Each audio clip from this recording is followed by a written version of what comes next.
Olivia Bennett had spent her career capturing other people's happiness. Through her camera lens, she'd frozen countless moments of joy, first kisses as married couples, tearful father-daughter dances, champagne toasts that sealed lifelong promises. Today, she stood behind that same trusted lens, but the happiness she captured belonged to her sister. Just one more, Olivia called, adjusting the aperture. Rebecca, tilt your chin up slightly. Her sister complied, radiant in her wedding dress against the backdrop of Seattle's skyline. The April sky had cleared after morning showers, creating that perfect diffused light photographers dream about. The Space Needle pierced the horizon behind the newlyweds, its silhouette iconic against fading afternoon light. "Are we done yet?" Rebecca's new husband, Alex, whispered loudly enough for everyone to hear. "I'm dying to get to that cake." "Trust me," Olivia replied, snapping 3 more shots in quick succession. "When you're 70 and can't remember what color tie you wore today, you'll thank me for being thorough." What she didn't say was how she approached each wedding as if it might be her last job. Each photo needed to be perfect because perfection was her armor.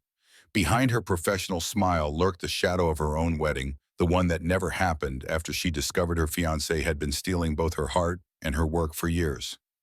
"That's a wrap," she finally announced, lowering her camera. "Now go enjoy your reception before Mom sends out a search party." Rebecca rushed forward, enveloping Olivia in a careful hug to avoid crushing her gown. "Thank you, not just for the photos, but for everything. I know wedding season is your busiest time. You're my only sister. I'd shoot your wedding in the middle of a hurricane if I had to." As the wedding party dispersed toward the hotel ballroom, Olivia lingered, capturing a few solitary shots of the Seattle skyline.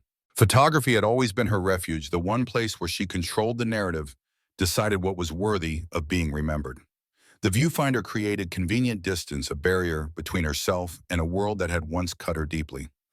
3 years had passed since James had left her, standing alone in a rented venue, her unused wedding dress still hanging in her closet as a reminder. 3 years of rebuilding her business after discovering he'd been submitting her concepts to clients as his own. 3 years of answering awkward questions about when she'd find someone new, as if replacing a broken heart was as simple as upgrading a phone. The familiar weight of her camera around her neck anchored her as she finally turned toward the reception. She'd allow herself 1 glass of champagne before switching to her professional mode. Emotions and alcohol didn't mix well with expensive camera equipment.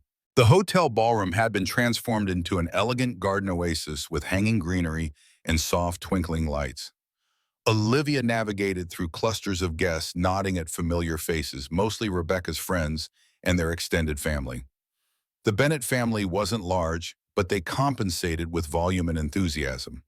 "Olivia, darling," her mother's voice carried across the room with the precision of a heat-seeking missile. Margaret Bennett, still striking at 63, waved from near the bar. Beside her stood a tall man whose back was turned to Olivia. Something about his posture, the slight slope of his shoulders, the way he held his drink, stirred a memory that Olivia couldn't immediately place. When he turned, the glass nearly slipped from her hand. Ethan Carter. Time had been kind to him, refining rather than diminishing. His dark hair was shorter than she remembered, with traces of silver at the temples that hadn't been there in college. The boyish features had matured into something more defined, but his eyes, those clear, perceptive eyes, remained unchanged. "Look who I found," Margaret exclaimed.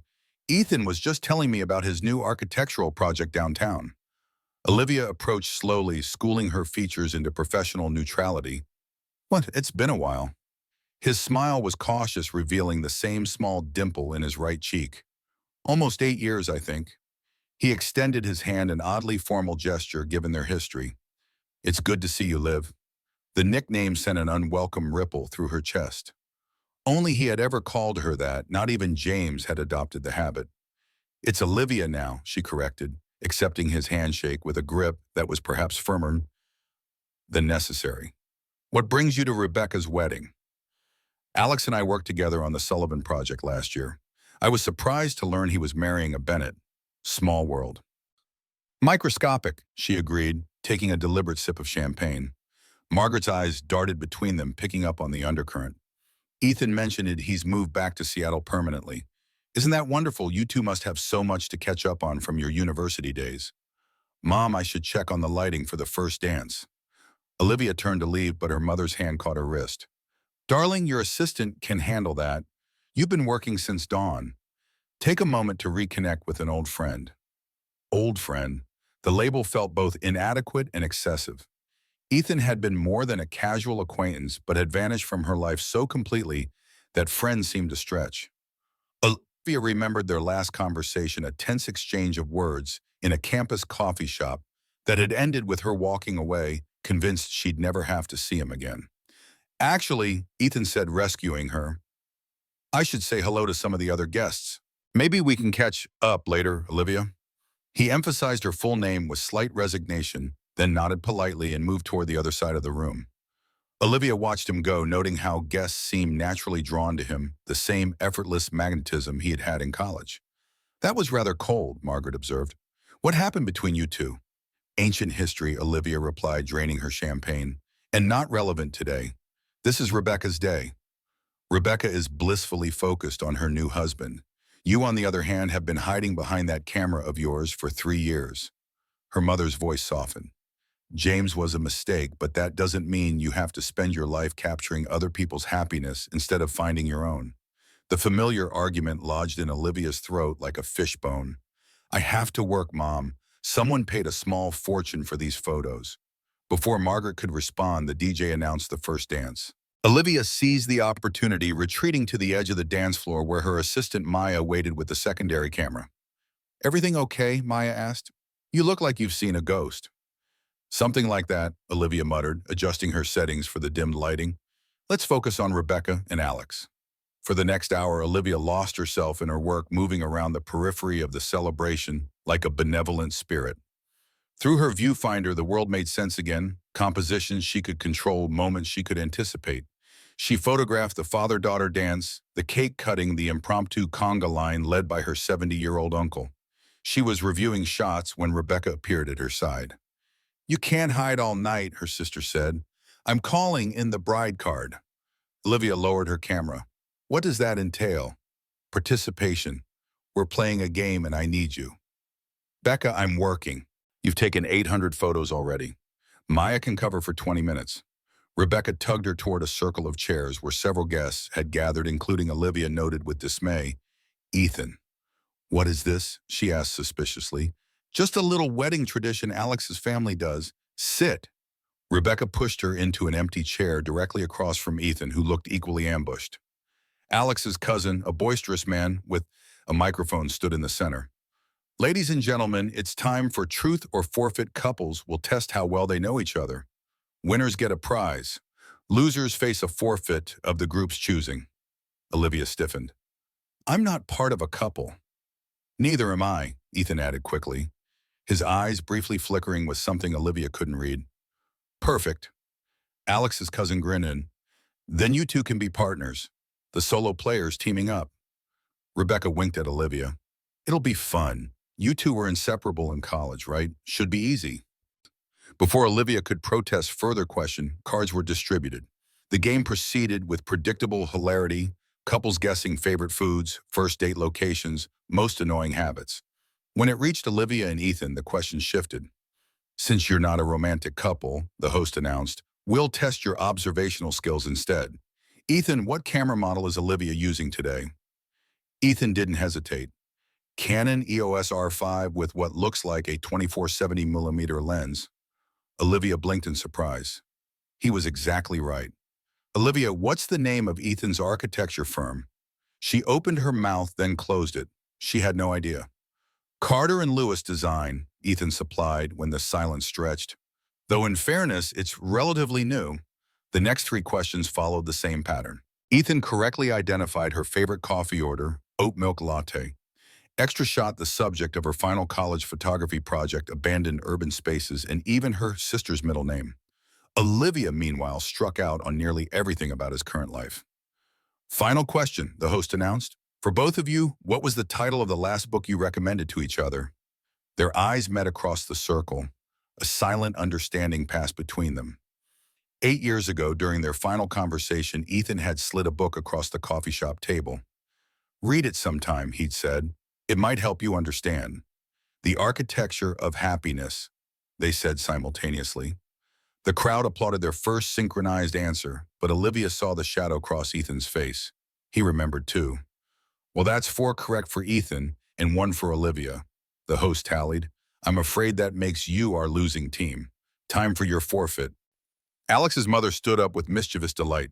Since you both arrived solo to this celebration of love, your forfeit is to pretend to be a couple for the next month. A ripple of laughter spread through the circle. Olivia felt her chest tighten. That's ridiculous, she protested. We don't even live in the same... Actually, I just moved back to Seattle, Ethan interrupted. As your mother mentioned. Perfect. Margaret clapped her hands together. And just in time for my birthday dinner next week. You can both attend as a couple. Now wait a minute, Olivia began, but Rebecca cut her off. Mom has been worried sick about you since the James disaster, she whispered. Just play along for a few weeks. It would make her so happy. Olivia looked from her sister's pleading face to her mother's hopeful one, then to Ethan, who shrugged with resignation. Fine, she conceded through gritted teeth. 1 month, but we need ground rules. Absolutely, Ethan agreed, raising his glass, to losing gracefully.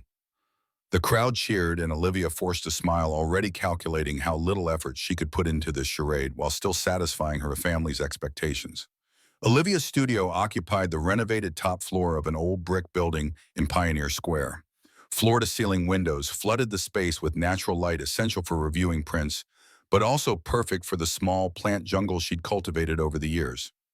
Photography equipment shared space with ferns and pothos vines, creating a lush creative sanctuary. The morning after the wedding, she sat at her desk, sorting through memory cards, when the studio door opened. Maya breezed in bearing coffee and an expression of poorly concealed curiosity. So her assistant began sliding an oat milk latte across the desk. Are we going to talk about your wedding hookup? Olivia nearly choked. My what? The architect with the nice shoulders. Everyone was talking about how you two got paired up for that game. That wasn't a hookup. That was extortion via public embarrassment. Olivia took a scalding sip of coffee. And now I have to pretend to date him for a month to make my mother happy. Maya pulled up a chair. And this is bad because it's Ethan Carter. Which means, Olivia hesitated. She'd never fully explained her history with Ethan to anyone, not even her sister. The memories felt both distant and too raw to articulate. We were close in college. Then we weren't.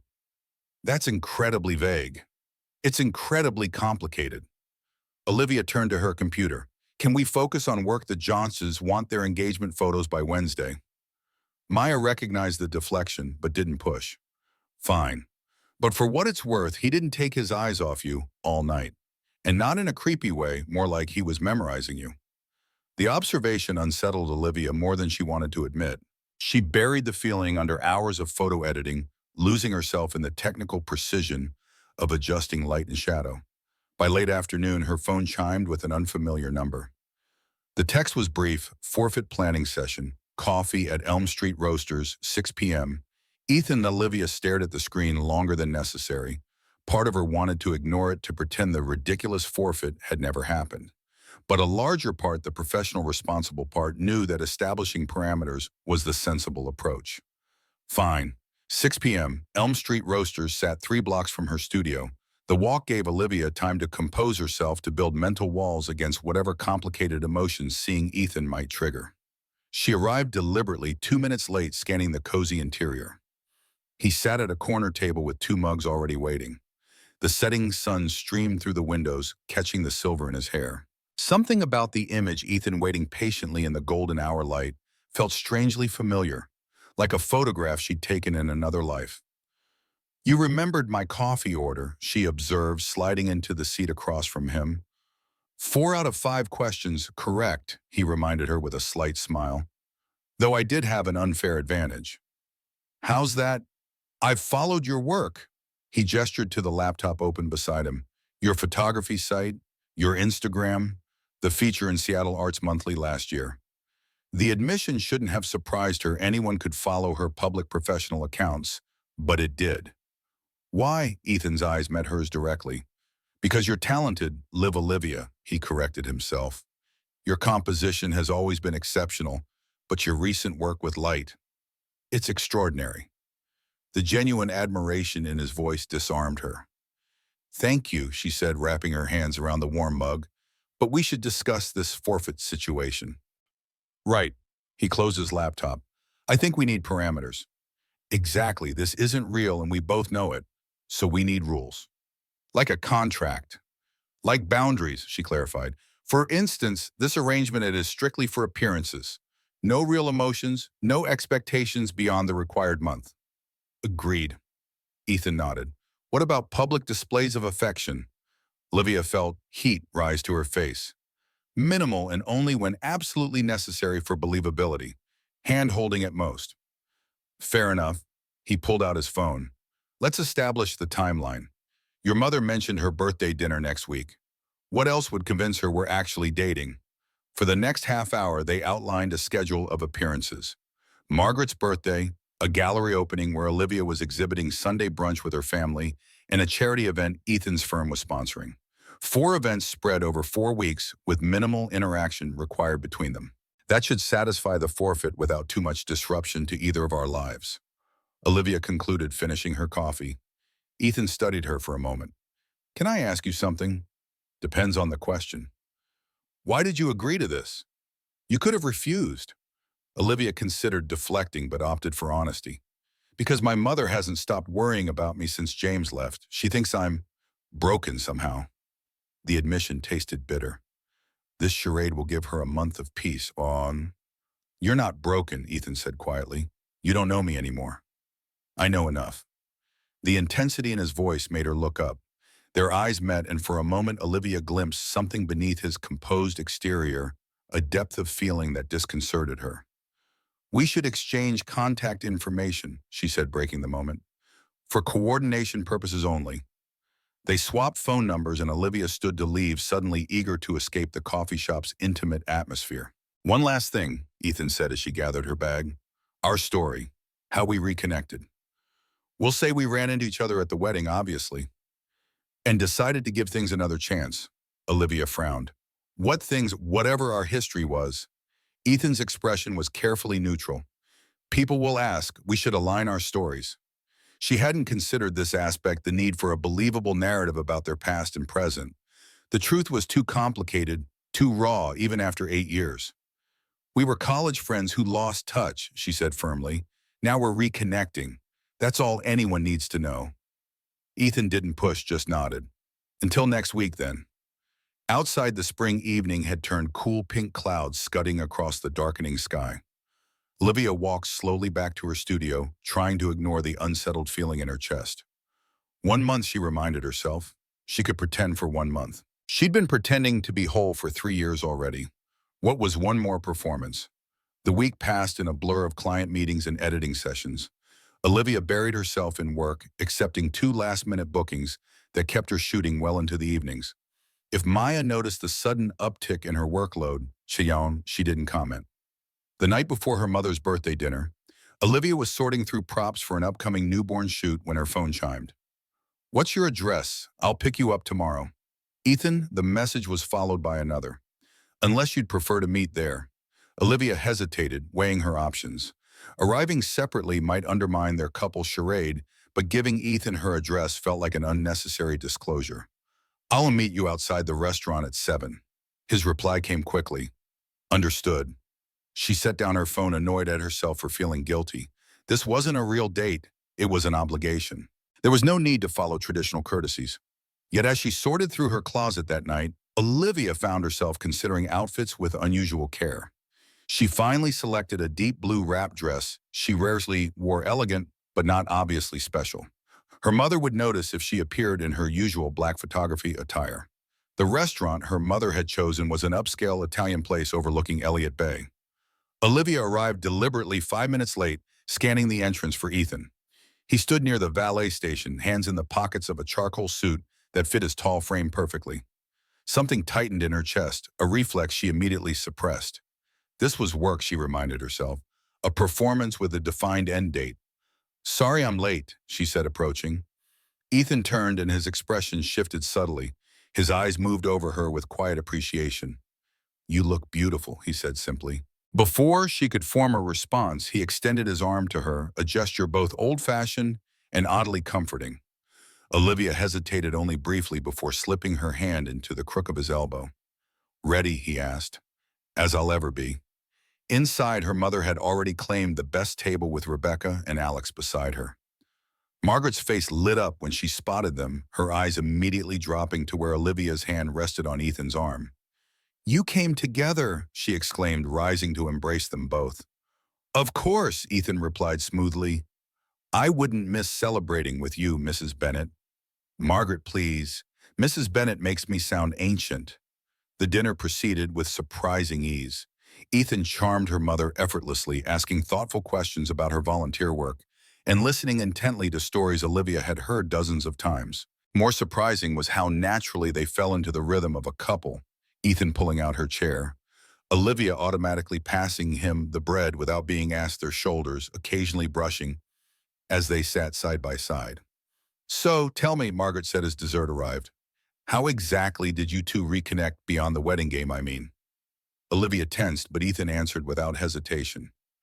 "I've always followed Olivia's career," he said, his voice warm with admiration. "Her photography exhibit last fall at the Hayes Gallery was extraordinary.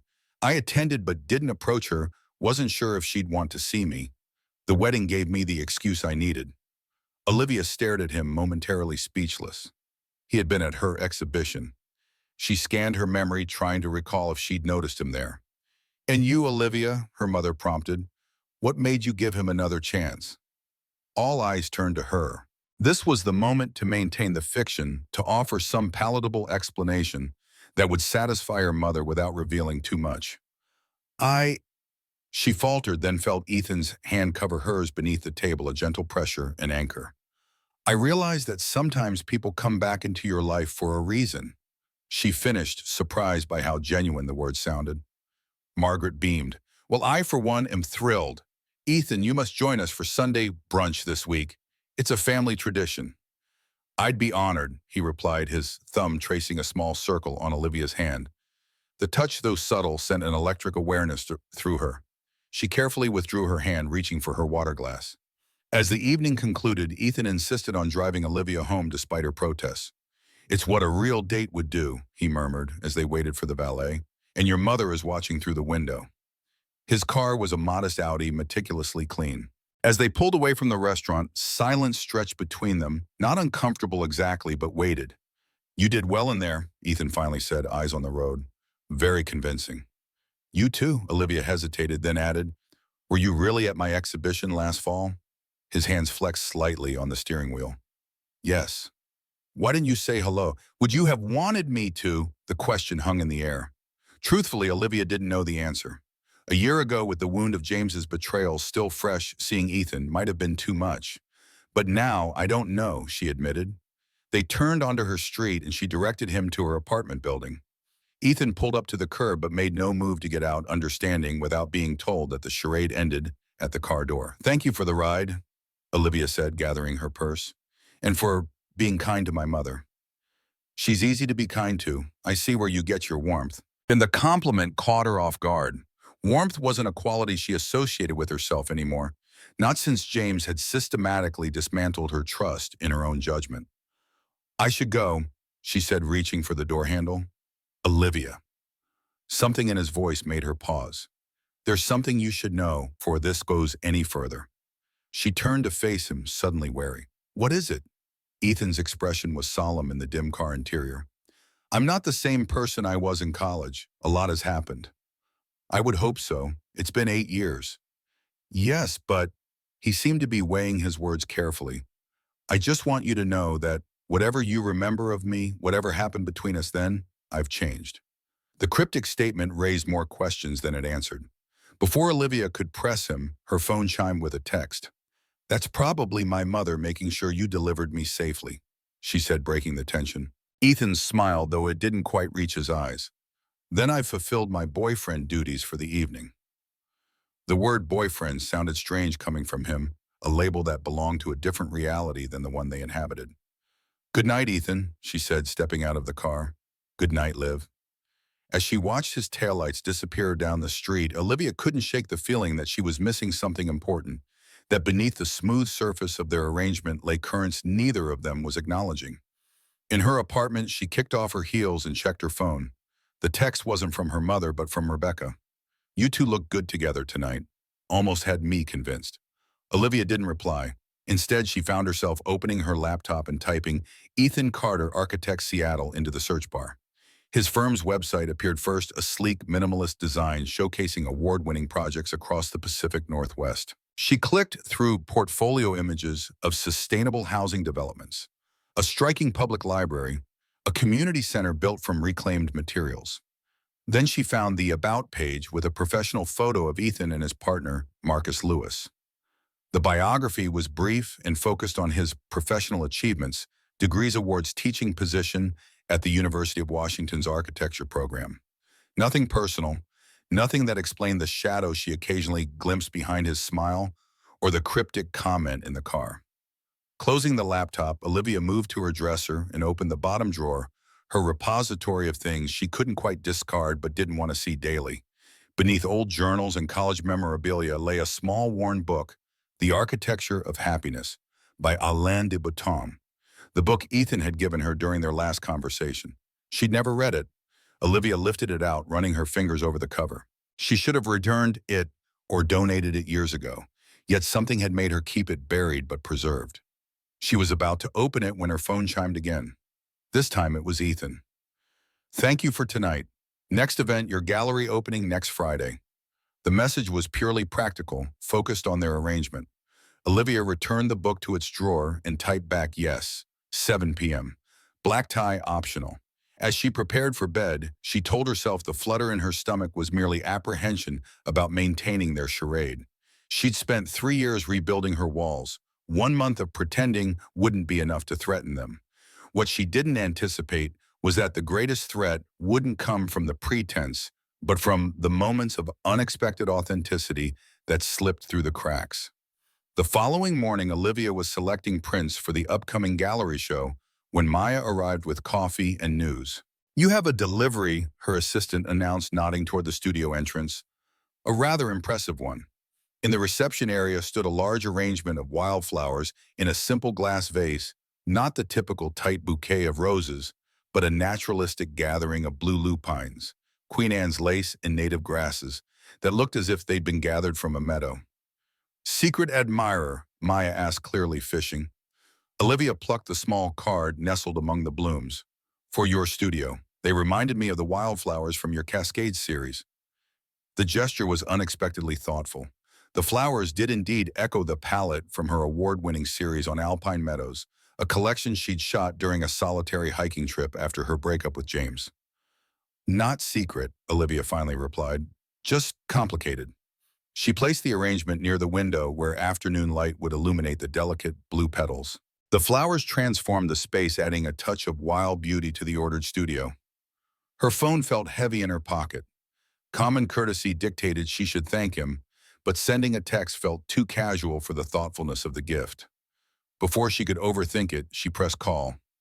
"Olivia," Ethan answered on the second ring, surprise evident in his voice.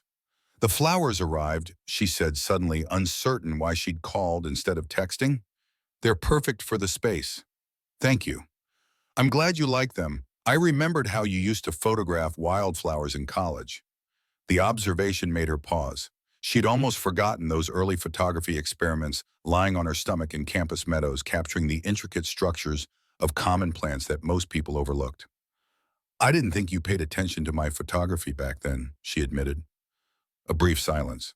"I paid attention to everything about you, Liv." The simple statement had landed like a stone in still water ripples of implication spreading outward. Before she could formulate a response, he continued, "I hope that's not an uncomfortable thing to say." "No, just unexpected." She turned away from Maya's curious gaze. "We should discuss the gallery opening. It's a significant event for me professionally, so we should coordinate." "Of course," Ethan agreed, allowing the shift to safer territory. "What do you need from me?" "Just be convincing but subtle. Many of these people know me professionally, not personally. They don't need the full boyfriend experience." Understood. Supportive but not demonstrative. Exactly. I can do that. His voice softened. I'm looking forward to seeing your new work, actually, professionally speaking. After they disconnected, Olivia found herself staring at the flowers, trying to reconcile the Ethan she remembered intense, sometimes frustratingly principled, with the man who sent wildflowers that perfectly complemented her space and artistic sensibility. Later that afternoon, while sorting through her camera bag, she found something unexpected. A small, aged leather wallet that had slipped into a rarely used pocket. It must have fallen there during the wedding when she'd quickly transferred essentials from her personal bag to her professional one. With a start, she realized it was Ethan's wallet. He must have set it down during the game, and in the confusion of their forfeit, neither of them had noticed it missing. She should text him, arrange to return it. Instead, curiosity led her to open it, justifying the invasion of privacy as practical, looking for ID to confirm it was indeed his. Inside was the standard assortment driver's license, credit cards, a folded receipt. But tucked into one compartment was a photograph worn at the edges, clearly handled often. Olivia slid it out carefully. The image showed a younger Ethan with a beautiful woman she didn't recognize. They stood on a beach, his arm around her shoulders, both laughing into the camera. The woman had warm eyes and a brilliant smile, her dark hair lifted by the wind. Olivia turned the photo over. Written in faded ink was a simple message. For when you're missing me, remember I see how you look at her, S. Her brow furrowed. Who was S and who was her? The cryptic message raised more questions than answers. As she carefully returned the photo to its place, her finger caught on something else, the edge of another smaller photo hidden behind the first. Hesitating only briefly, she extracted it. This one made her breath catch. It was her. A candid shot from college Olivia, sitting cross-legged under a tree, camera in her lap, face tilted toward the light filtering through leaves. She had no memory of the photo being taken, no idea who had captured this unguarded moment. She turned it over with trembling fingers, but the back was blank. No message, no explanation. The discovery felt like glimpsing a parallel universe, one where she held significance in Ethan's life beyond what she had ever suspected. Why would he carry her photo all these years? And who was the woman in the first picture? The questions swirled as Olivia carefully returned both photos and closed the wallet. She placed it in her bag, determined to return it at their next meeting without mentioning her discovery. But the image of her own younger face preserved in Ethan's wallet, for reasons she couldn't fathom, lingered in her mind long after she'd closed the studio for the day. It was the first crack in the narrative she'd constructed about their past, and perhaps the first hint that the month ahead might be more complicated than a simple charade. Olivia checked her reflection one last time, adjusting the sleek black dress she'd chosen for her gallery opening. Tonight represented a career milestone, her first solo exhibition at Westlake Gallery, one of Seattle's most prestigious art spaces. The show featured her Threshold series intimate portraits of couples in their most vulnerable moments, captured in the doorways between rooms of their homes, a metaphor for transitions and emotional boundaries. The irony wasn't lost on her, a woman who no longer believed in lasting love, immortalizing the intimate connections of others. Her phone vibrated with a text from Ethan downstairs, whenever you're ready. No rush. Something about his consistent punctuality both irritated and reassured her. In the 2 weeks since they'd begun their charade, Ethan had been unfailingly reliable, arriving exactly when promised, never pushing boundaries, maintaining the perfect balance of attentive partner in public and respectful distance in private. His wallet still sat in her desk drawer. She'd meant to return it at Sunday brunch with her family, but the moment never felt right. Each day that passed made the confession more awkward. How could she explain keeping it for so long? Or worse, looking inside, Olivia grabbed her clutch and the wallet, determined to return it tonight. Downstairs, Ethan waited beside his car, the charcoal suit from their first date, replaced by a midnight blue one that complemented her dress with suspicious precision. You look stunning, he said simply. Thank you. She hesitated, then added, you clean up pretty well yourself. The small compliment earned a genuine smile. High praise from someone with your eye for aesthetics. He opened the passenger door. Ready for your big night. During the drive, Olivia briefed him on the gallery event, who would be there, which critics mattered, how to navigate the inevitable questions about their relationship without overshadowing her work. So if anyone asks how we met, keep it vague, Ethan confirmed. College acquaintances who reconnected. Nothing dramatic. What about how we reconnected? Your mother's already heard my version. Olivia tensed, remembering his surprisingly detailed story about attending her previous exhibition. Just say we ran into each other at Rebecca's wedding. That's technically true, he conceded, though it omits the forfeit that forced you to tolerate my company. There was a hint of self-deprecation in his tone that made her glance over. In profile, his expression remained unreadable. He focused on the road ahead. It's not a matter of toleration, she said carefully. This arrangement is just complicated. Most real relationships are. Before she could respond to that philosophical observation, they arrived at the gallery. Cars lined the street, and through the large windows, Olivia could see the space already filled with attendees beneath the glow of track lighting. Looks like a good turnout, Ethan observed, coming around to open her door. Yes, she took a steadying breath. Listen before we go in. She reached into her clutch for his wallet. I found this after the wedding. It must have fallen out during the game. I meant to return it sooner. Ethan took the wallet, surprise flickering across his features as he checked its contents. I hadn't even noticed it was missing. I've been using my spare. His eyes met hers. You didn't need to hang on to it all this time. You could have mailed it. I know, She hesitated the confession about seeing the photograph sticking in her throat. I kept forgetting. His gaze held hers a moment longer, as if sensing the unspoken, but he simply pocketed the wallet. Thank you for returning it. The gallery's bright interior enveloped them as they entered.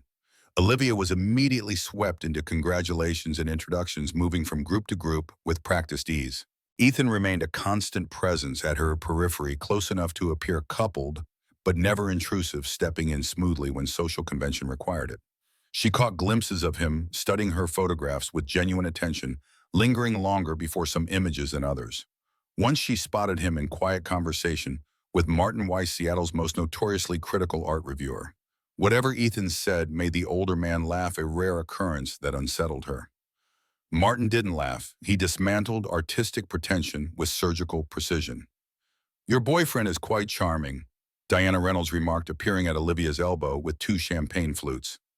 As editor of Northwest Wedding, the region's premier bridal magazine, Diana had been instrumental in boosting Olivia's career after the James debacle. He's good in social situations, Olivia acknowledged, accepting the offered drink, and not hard on the eyes. Diana's shrewd gaze assessed Ethan across the room. How long has this been going on? You've been suspiciously quiet about your personal life lately. It's relatively new, and yet he looks at you like he's known you forever. Olivia nearly choked on her champagne. What? Diana nodded toward where Ethan stood before a particularly intimate portrait, a couple in their 80s standing in the doorway between their kitchen and sunroom, hands intertwined with the easy familiarity of decades together. He spent half the night either watching your photographs or watching you, Diana observed. And there's history there, I can tell. We knew each other in college, Olivia admitted. Ah, reconnection romance. Those are either disasters or destiny. Diana clinked her glass against Olivia's. For what it's worth, my money's on destiny. The exhibition is brilliant, by the way. We'd like to feature it in the September issue. After Diana moved on, Olivia found herself watching Ethan more closely. He conversed easily with gallery patrons, deflecting attention back to her work whenever someone engaged him. When asked direct questions about their relationship, his responses were warm, but concise, the perfect supportive partner without overstepping. The performance was flawless, almost too perfect, as if he'd been preparing for this role far longer than the 2 weeks of their arrangement. Later, as the crowd thinned, Martin Weiss approached her with his trademark expression of calculated neutrality. Bennett, he acknowledged with a nod. Interesting progression from your previous work. From Martin, this qualified as effusive praise. Thank you. I wanted to explore intimacy from a different perspective. Yes, the threshold metaphor. Clever without being precious. His gaze drifted to where Ethan stood speaking with the gallery owner. Your architect made a compelling observation about your composition techniques. Said they reminded him of spatial dynamics in contemporary Japanese design. I hadn't considered the parallel. Olivia blinked in surprise. It was an astute connection, one she'd never articulated, but had subconsciously drawn from during the project. He has a good eye, she said carefully. Better than your last one, Martin remarked dryly, referring to James. At least this one understands what he's looking at. The evening concluded with the gallery owner pronouncing the opening a success, 3 pieces sold already with interest in several others. Outside, the spring night had turned cool and clear, the Seattle skyline glittering against the dark water of Elliott Bay. "Congratulations," Ethan said as they walked to his car. "From what I overheard, it was quite a triumph." "It went well," she agreed, the tension that had gripped her all evening finally easing. "Thank you for being appropriate." He laughed softly. "High praise indeed. I'll add it to my resume, Ethan Carter, consistently appropriate." The gentle self-mockery lightened something in her chest. "I meant that you struck the right balance. You were supportive without being possessive or showy. Not everyone would navigate that so well." Unlike James, the direct reference to her ex startled her. "How did you poignant and but Martin Weiss has a loose tongue after his third scotch. He mentioned your previous mistake." Ethan's expression turned serious. "I gathered the outline, if not the details." Olivia fell silent as they reached the car. The mention of James brought a familiar knot of shame and anger, not just at his betrayal, but at her own blindness. "It was a long time ago," she said finally as Ethan started the engine. "3 years isn't that long." "Long enough." She stared out the window at the passing city lights. "I've moved on." "Have you?" The simple question hung in the air between them. Had she moved on or merely retreated? "Built a successful career." "Yes, but constructed walls so high that no one could scale them, including herself." "That's not a fair question from someone who carries old photographs in his wallet," she said before she could stop herself. Ethan's hands tightened on the steering wheel, the only indication that her words had hit their mark. "So you did look." It wasn't a question. Olivia felt heat rise to her face but didn't deny it. "I was looking for ID to confirm it was yours. And the photos behind my ID were necessary for identification." "No." She exhaled slowly. "I'm sorry, I shouldn't have pried." A long silence followed. When Ethan finally spoke, his voice was quieter. "The woman in the first photo was my wife, Sophie." "Wife." The word landed like a physical blow. "I didn't know you were married." "I'm not. Not anymore." His profile was rigid eyes fixed on the road. "If he died 2 years ago. Car accident." The simple statement reframed everything his return to Seattle. The shadow she sometimes glimpsed behind his smile, his cryptic comment about having changed. "I'm so sorry," Olivia said, the inadequacy of the words painful in her throat. "I had no idea." "How could you? We haven't spoken in 8 years."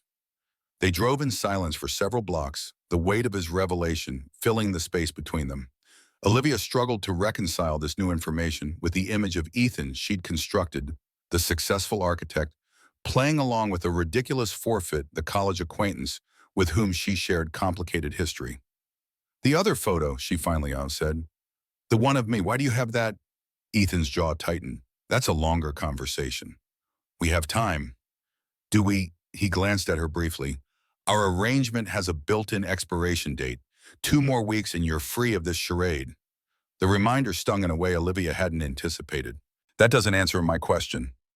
They were approaching her apartment building now, the conversation hanging unresolved between them. Ethan pulled to the curb and turned off the engine, but made no move to exit. "Marcus took that photo," he said finally. "My business partner. We were all in the same photography elective junior year, remember? You never noticed him taking it." "I remember Marcus," Olivia said slowly. "But why did he give it to you? And why do you still have it after all this time?" Ethan stared straight ahead, his profile illuminated by the streetlight. "Some things you keep because you're not ready to let them go." Before she could press further, he added, "Sophie knew about you." "Knew what about me?" He stopped, recalibrated. "That we were close in college, that things ended badly. She found the photo once and asked about you." "What did you tell her?" "The truth, that you were someone who mattered to me and I handled it badly." The ambiguity of it hung between them. What exactly had he handled badly? Their friendship, something more. The question burned, but Olivia couldn't bring herself to ask directly. "It's getting late," she said instead, reaching for the door handle. "Thank you for tonight, for everything." "Olivia," he turned to face her fully. "The photo, it wasn't about holding on to the past. It was a reminder of consequences, of how easily you can lose something important if you're not careful." The words resonated with her own experience, the loss of trust, the consequences of James's betrayal, the careful distance she now maintained from emotional vulnerability. "I understand consequences," she said quietly, "more than most." Their eyes held for a long moment, recognition passing between them, two people shaped by loss carrying different wounds but similar scars. "Sunday brunch," Ethan finally asked, breaking the tension. Olivia nodded. "Pick me up at 11, I'll text you the address." Outside, the spring air felt clearer somehow, as if the revelation had shifted something between them, not erasing the complications but acknowledging their existence. In her apartment, Olivia kicked off her heels and moved to the bottom drawer where she kept The Architecture of Happiness. This time, she removed the book and opened it. A folded sheet of paper fell out, a handwritten letter she'd never seen before, dated 8 years earlier. "Liv, if you're reading this, you finally opened the book. I've been trying to find the right words for weeks, but they never seem adequate. Maybe these borrowed ones will help. We look to our buildings to hold us like a kind of psychological mold to a helpful vision of ourselves. We arrange around us material forms which communicate to us what we need, but are at constant risk of forgetting what we need within. I should have told you the truth from the beginning, about what I saw, about what I knew. I thought I was protecting you, but maybe I was just afraid of losing you. By the time you read this, you'll probably have moved on. That's as it should be, but I wanted you to know that what happened wasn't your fault. None of it was." "Ethan," Olivia stared at the letter, her hands trembling slightly. What truth? What had he seen? The cryptic message raised more questions than it answered, yet she sensed it contained the key to understanding their fractured history and perhaps why he still carried her photograph after all these years. She carefully refolded the letter, slipped it back into the book, and reached for her phone. "We need to talk, really talk. Tomorrow, my studio, 2 p.m. His reply came minutes later. "I'll be there." Olivia spent the morning in a state of heightened awareness, rearranging prints in her studio and tidying spaces that were already clean. The wildflowers Ethan had sent 2 weeks earlier had dried beautifully. She'd preserved them in a smaller arrangement near the window. At precisely 2 p.m., the studio door opened.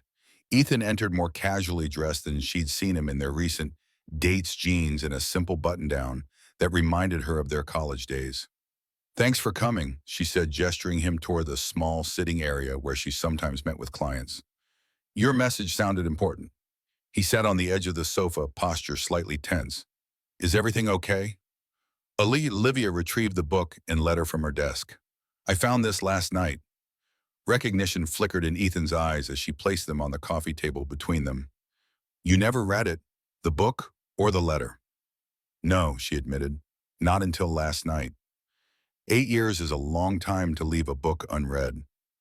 "I was angry with you for disappearing, for not taking my side when—" She stopped, the old hurt rising unexpectedly. "The letter mentions something you saw, something you knew, about James, and I assume—" Ethan exhaled slowly, leaning back. "Yes. What was it?" He met her gaze directly. "During our senior exhibition, I overheard him talking to Professor Hendricks. He was presenting your conceptual series as his own work, claiming he'd guided you through the process, taking credit for your vision. The revelation shouldn't have shocked her, not after James had later stolen her professional work, but it did. That was before we were even dating. Yes, he had his sights set on you early, saw your talent and wanted to harness it. Why didn't you tell me?" "I tried." Ethan's expression tightened with remembered frustration. "That last day at the coffee shop, but you were already falling for him, already convinced he was supporting your work. When I tried to warn you, you accused me of being jealous." The memory surfaced slowly, Ethan's unusually serious demeanor, his attempts to talk about James, her defensive reaction. She'd been so flattered by James's attention, so eager to believe in his admiration for her work. "You didn't try very hard," she said, the old anger flickering. "You made vague comments about his character, then just disappeared, transferred to another school without even saying goodbye." "I transferred because staying would have meant watching you make a mistake I couldn't prevent." He ran a hand through his hair, a gesture so familiar it triggered a cascade of memories. "I was 22 and handling it badly. Hence the letter, which you never actually gave me. I left it in the book I gave you. Figured you'd find it when you read it. But I didn't read it. The irony hung between them, 8 years of misunderstanding, contained in an unread book, an undiscovered letter. No, he agreed quietly, you didn't. Silence stretched between them, the weight of wasted years and missed connections settling in the sunlit studio. Why did you agree to this arrangement? Olivia finally asked. The forfeit. You could have refused. Ethan's gaze was steady. Because when Rebecca suggested it, I saw a chance to finally make things right. To be honest with you, even if it was 8 years too late. Honest about what? About why I left, about what I knew, about, he hesitated, then continued more carefully, about how important you were to me. The past tense stung in a way Olivia hadn't expected. Were, as if whatever he had felt belonged solely to that earlier version of herself, the one captured in the photograph he still carried. You never reached out, she said, in all these years. I did actually, about 3 years ago. His expression shifted, a shadow crossing his features. Right after your engagement was announced. Olivia stiffened. I never heard from you. I sent an email, congratulating you, asking if we could meet for coffee. I never got it. But even as she said the words, understanding dawned. James managed my professional email for efficiency. The bitter taste of that particular control mechanism rose in her throat. He must have intercepted it. Ethan nodded, unsurprised. I suspected something like that when you never responded. By then I was married to Sophie, living in Portland. I told myself it was for the best. The mention of his wife redirected Olivia's thoughts. Tell me about her, she said softly. Sophie. Something in Ethan's expression softened grief mingled with genuine warmth. She was extraordinary, brilliant environmental engineer. We met on a sustainable housing project in Portland. He smiled faintly. She called me out on a flawed water reclamation design within 5 minutes of our first meeting. I knew right then she was special. She sounds remarkable. She was. His voice grew quieter. The kind of person who saw everything clearly, including me.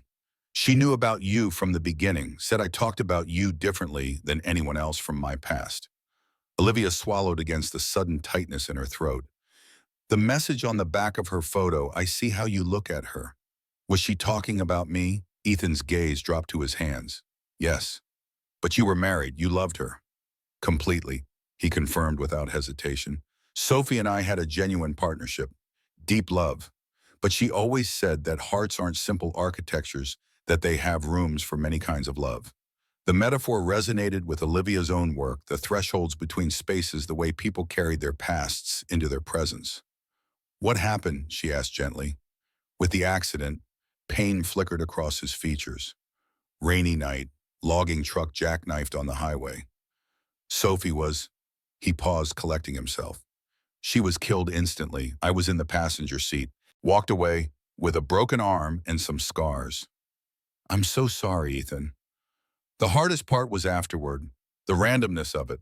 One moment she was there laughing about something ridiculous, and then he stopped abruptly, the memory visibly painful. Afterward, I couldn't stay in Portland. Too many memories. I moved back to Seattle, partnered with Marcus, tried to start over. The revelation of Ethan's loss cast their current arrangement in a new light. He wasn't just playing along with a silly forfeit. He was cautiously re-entering a world of connection after profound grief. And then you saw me at the wedding, Olivia said softly. And then I saw you. His smile was tinged with something like wonder. Still hiding behind your camera, still capturing everyone else's one instead of finding your own. The observation, though gentle, struck a nerve. It's my job to capture other people's moments. It's your gift, he corrected. But there's a difference between documenting life and participating in it. I recognized it because I've been doing the same thing, designing spaces for others to live in while keeping my own life on hold. The parallel landed with unexpected force. Had she been hiding rather than healing, creating beautiful images of connection while systematically avoiding it herself? Before she could respond, her phone buzzed with a calendar alert.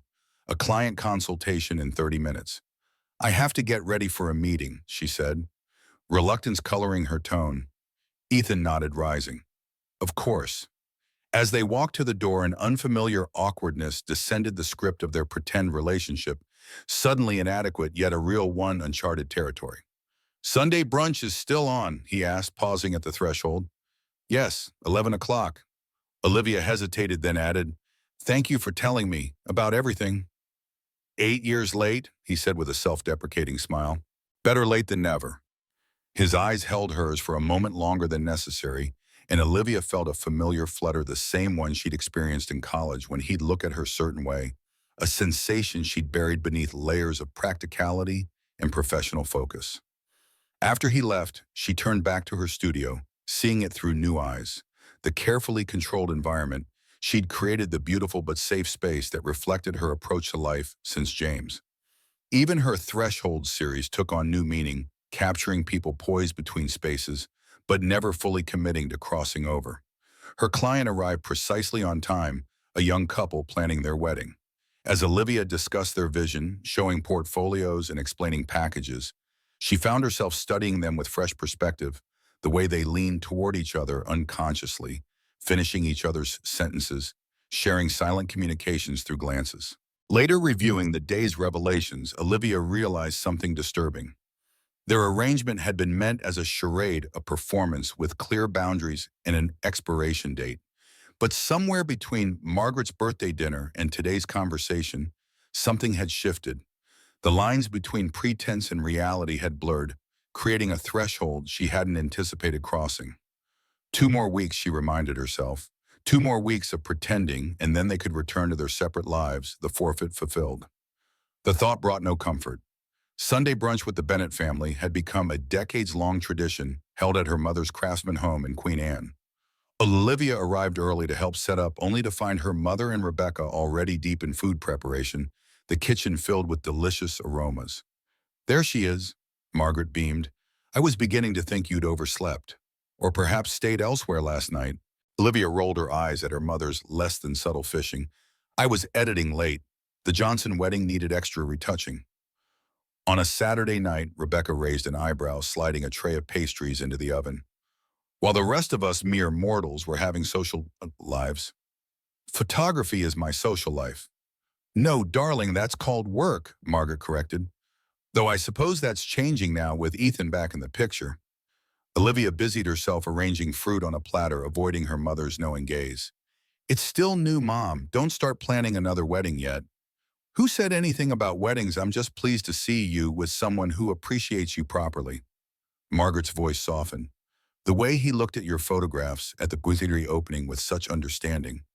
James never had that. You were at the opening. Olivia nearly dropped a strawberry. I didn't see you. I slipped in late and stayed in the background.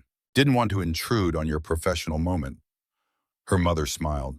But I saw enough. Ethan's clearly smitten, and more importantly, he sees you the real you. The observation echoed Diana's comment about how Ethan looked at her and his own admission about the photograph. Had he always seen her so clearly, even when she couldn't see herself? The doorbell interrupted her thoughts. Rebecca winked as she passed. I'll get it. You finished making yourself presentable. You have bedhead. Olivia automatically reached to smooth her hastily gathered hair, catching her mother's amused glance. She's teasing you, Margaret said. You look lovely, though perhaps a bit distracted. Minutes later, Ethan entered the kitchen with Rebecca carrying a bouquet of fresh flowers and a bag from a local bakery. He greeted Margaret with a warm hug, then turned to Olivia with a smile that reached his eyes.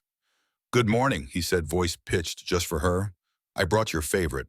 From the bakery bag, he produced an almond croissant, her preferred breakfast, that she couldn't remember mentioning to him. How did you know? She asked, accepting it with surprise. You always got the same thing at the campus cafe. Some preferences don't change. The small detail remembered across years affected her more deeply than grand gestures ever could.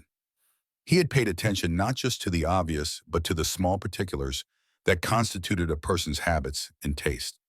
Brunch proceeded with the familiar Bennett family chaos, overlapping conversations, gentle teasing, Margaret's subtle interrogations about Ethan's work and background. He navigated it all with easy charm, revealing pieces of his life since college without dwelling on the tragedy. When the conversation turned to his architectural philosophy, he spoke with quiet passion about creating spaces that served both functional and emotional needs. A home should understand its inhabitants, he explained, refilling Margaret's coffee cup without being asked. Their patterns, their preferences. Good design isn't about imposing an aesthetic, it's about listening to how people actually live. Rather like good photography, Margaret observed, glancing meaningfully at Olivia, seeing what others might miss. After the meal, while Rebecca and Alex tackled dishes, Ethan offered to help Margaret with some loose boards on her back deck. Olivia found herself alone in the living room, surrounded by family photos that tracked the evolution of their lives. Her father gone 10 years now holding infant Rebecca, teenage Olivia with her first camera, Margaret receiving a community service award. Among them, she spotted one she'd forgotten, herself and Ethan, at a college art department picnic, heads bent together over a book, both laughing at something now lost to time. They looked impossibly young, unburdened by the complications that would later separate them. He kept that one on the mantle even when you weren't speaking, Margaret said, appearing beside her. Said it reminded her that even when relationships change, the good moments remain true. Mom, Olivia began, uncertain how to navigate this conversation without revealing their arrangement. I know you're cautious after James, her mother continued, as you should be, but Ethan isn't James. No, Olivia agreed softly. He's not. When you were with James, you became smaller somehow, less certain. With Ethan, you seem to be expanding back into yourself.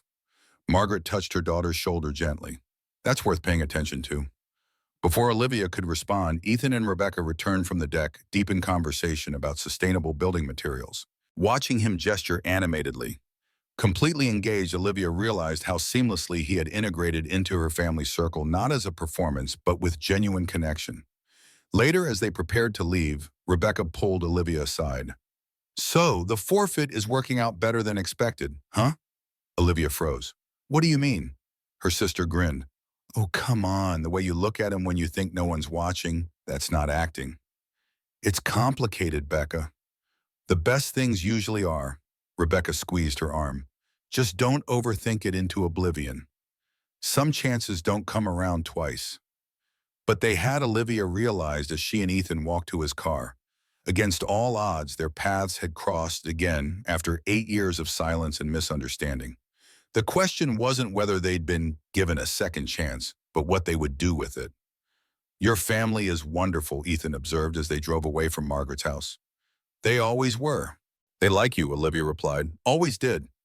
A comfortable silence settled between them, not the awkward pauses of their earlier encounters, but something more natural, like the rhythm of long acquaintance. I have that charity event next Saturday, Ethan said eventually. The last item on our forfeit calendar. Right. The reminder of their arrangement's imminent conclusion sent an unexpected pang through her chest. The Children's Hospital fundraiser. It's black tie, I should have mentioned that earlier. I have appropriate attire, she assured him, hazard of photographing fancy events. As they approached her apartment building, neither mentioned their usual routine, him dropping her off without coming up. Instead, when he pulled to the curb, Olivia found herself reluctant to end the afternoon. Would you like to come up? She asked, surprising herself. I have those proofs from the Morrison wedding I mentioned, the ones with the interesting architectural details. It was a professional excuse, transparent even to her own ears, but Ethan accepted with a simple nod. I'd like that. Her apartment reflected her aesthetic, clean lines, careful composition, minimal but meaningful objects.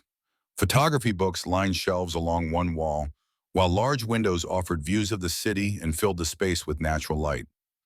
This suits you, Ethan observed, moving to examine a small collection of black and white prints displayed in a floating arrangement.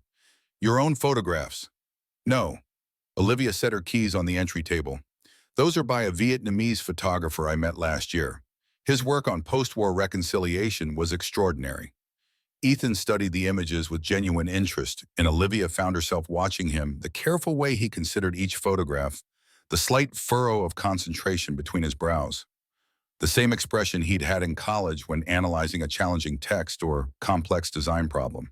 She retrieved her laptop and opened the wedding portfolio, setting it on the kitchen counter between them. These are the architectural elements I mentioned. The venue was a restored 1920s theater. For the next hour, they moved through the images together, their conversation shifting easily between technical observations and personal reflections. Ethan pointed out details in the building's design she hadn't noticed, while Olivia explained her compositional choices. The professional discussion provided safe territory, a neutral space where their shared interests could connect without venturing into more complicated emotional terrain. When Ethan finally checked his watch, the afternoon had faded into early evening. "I should go," he said, though his reluctance was evident. "I have an early client meeting tomorrow." At the door they hesitated, the moment suddenly waited. They weren't in public now, no need to maintain their couple facade, yet something had shifted between them that defied easy categorization. "Thank you for today," Olivia said finally, "all of it." "Thank your mother for the excellent quiche," he replied with a smile. "I meant the conversation. About Sophie, about what happened with James, about the letter." She met his eyes directly. "It helps knowing the full story. Even 8 years late, even then." She hesitated, then added, "Better late than never, remember." His smile deepened, creating the familiar dimple in his right cheek. "I remember everything, Liv." The use of her old nickname no longer jarred her. Instead, it felt like reclaiming something she hadn't realized she'd missed. After he left, Olivia moved to her bedroom window, watching as he crossed to his car. Just before getting in, he glanced back up at her building, not knowing which window was hers, but looking nonetheless. The gesture stirred something profound, a recognition that whatever was happening between them had moved beyond their arranged parameters. Her phone chimed with a text from Maya reminder. "Meeting with James tomorrow, Northwest wedding shoot.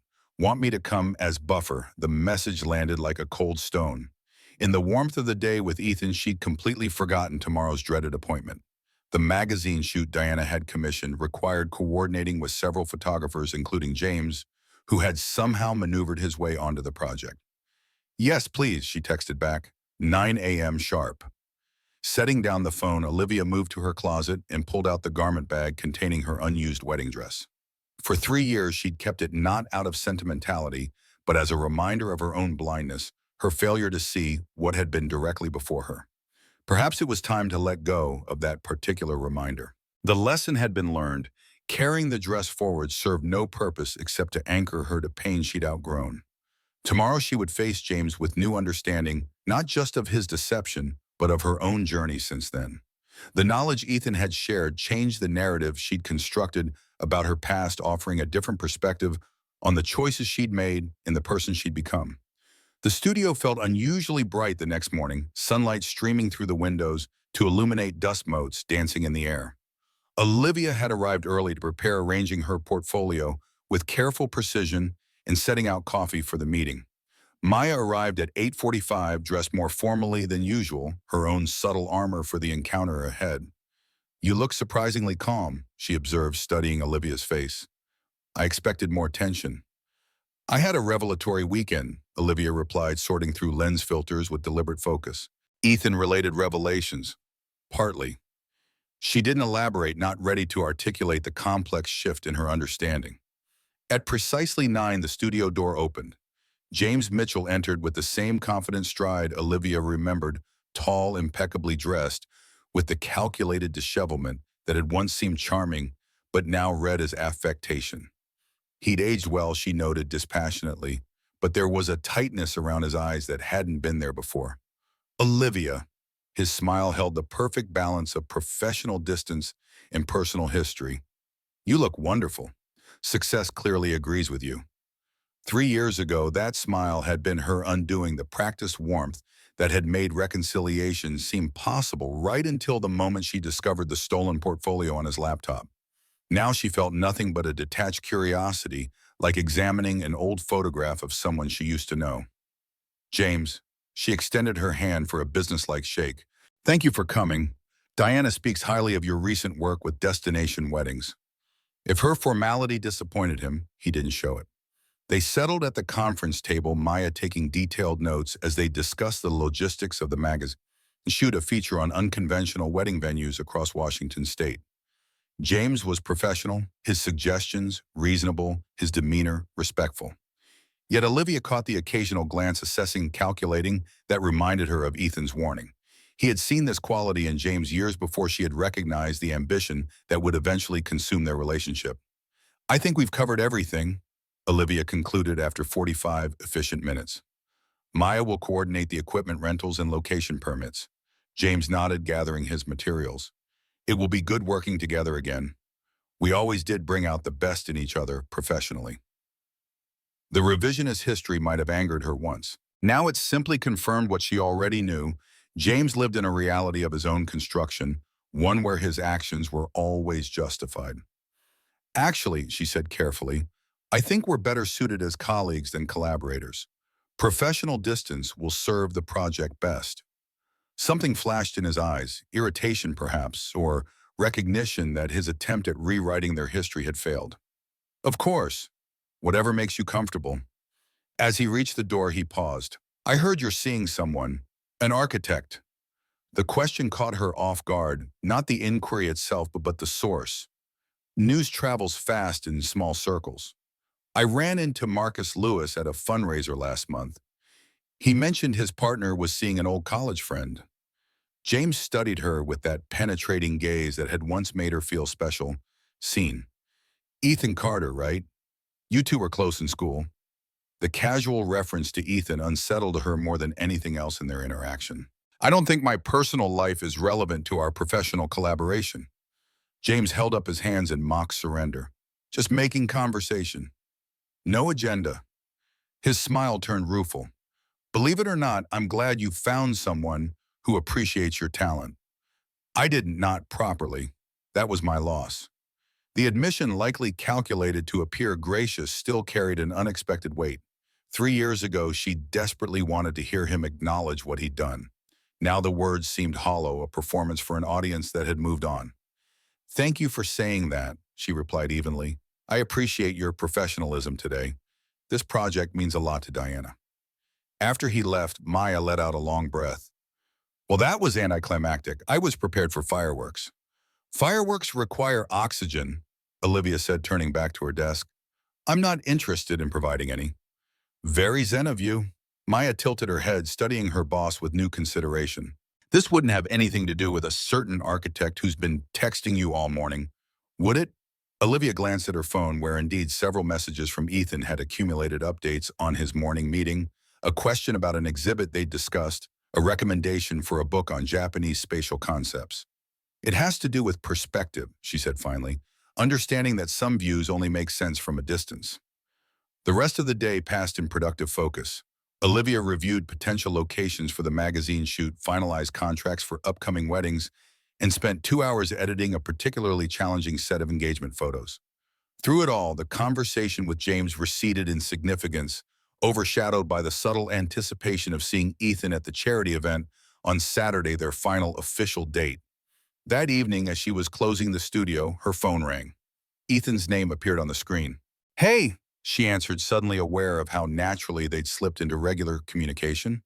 How was your client meeting? Productive. They approved the initial concepts.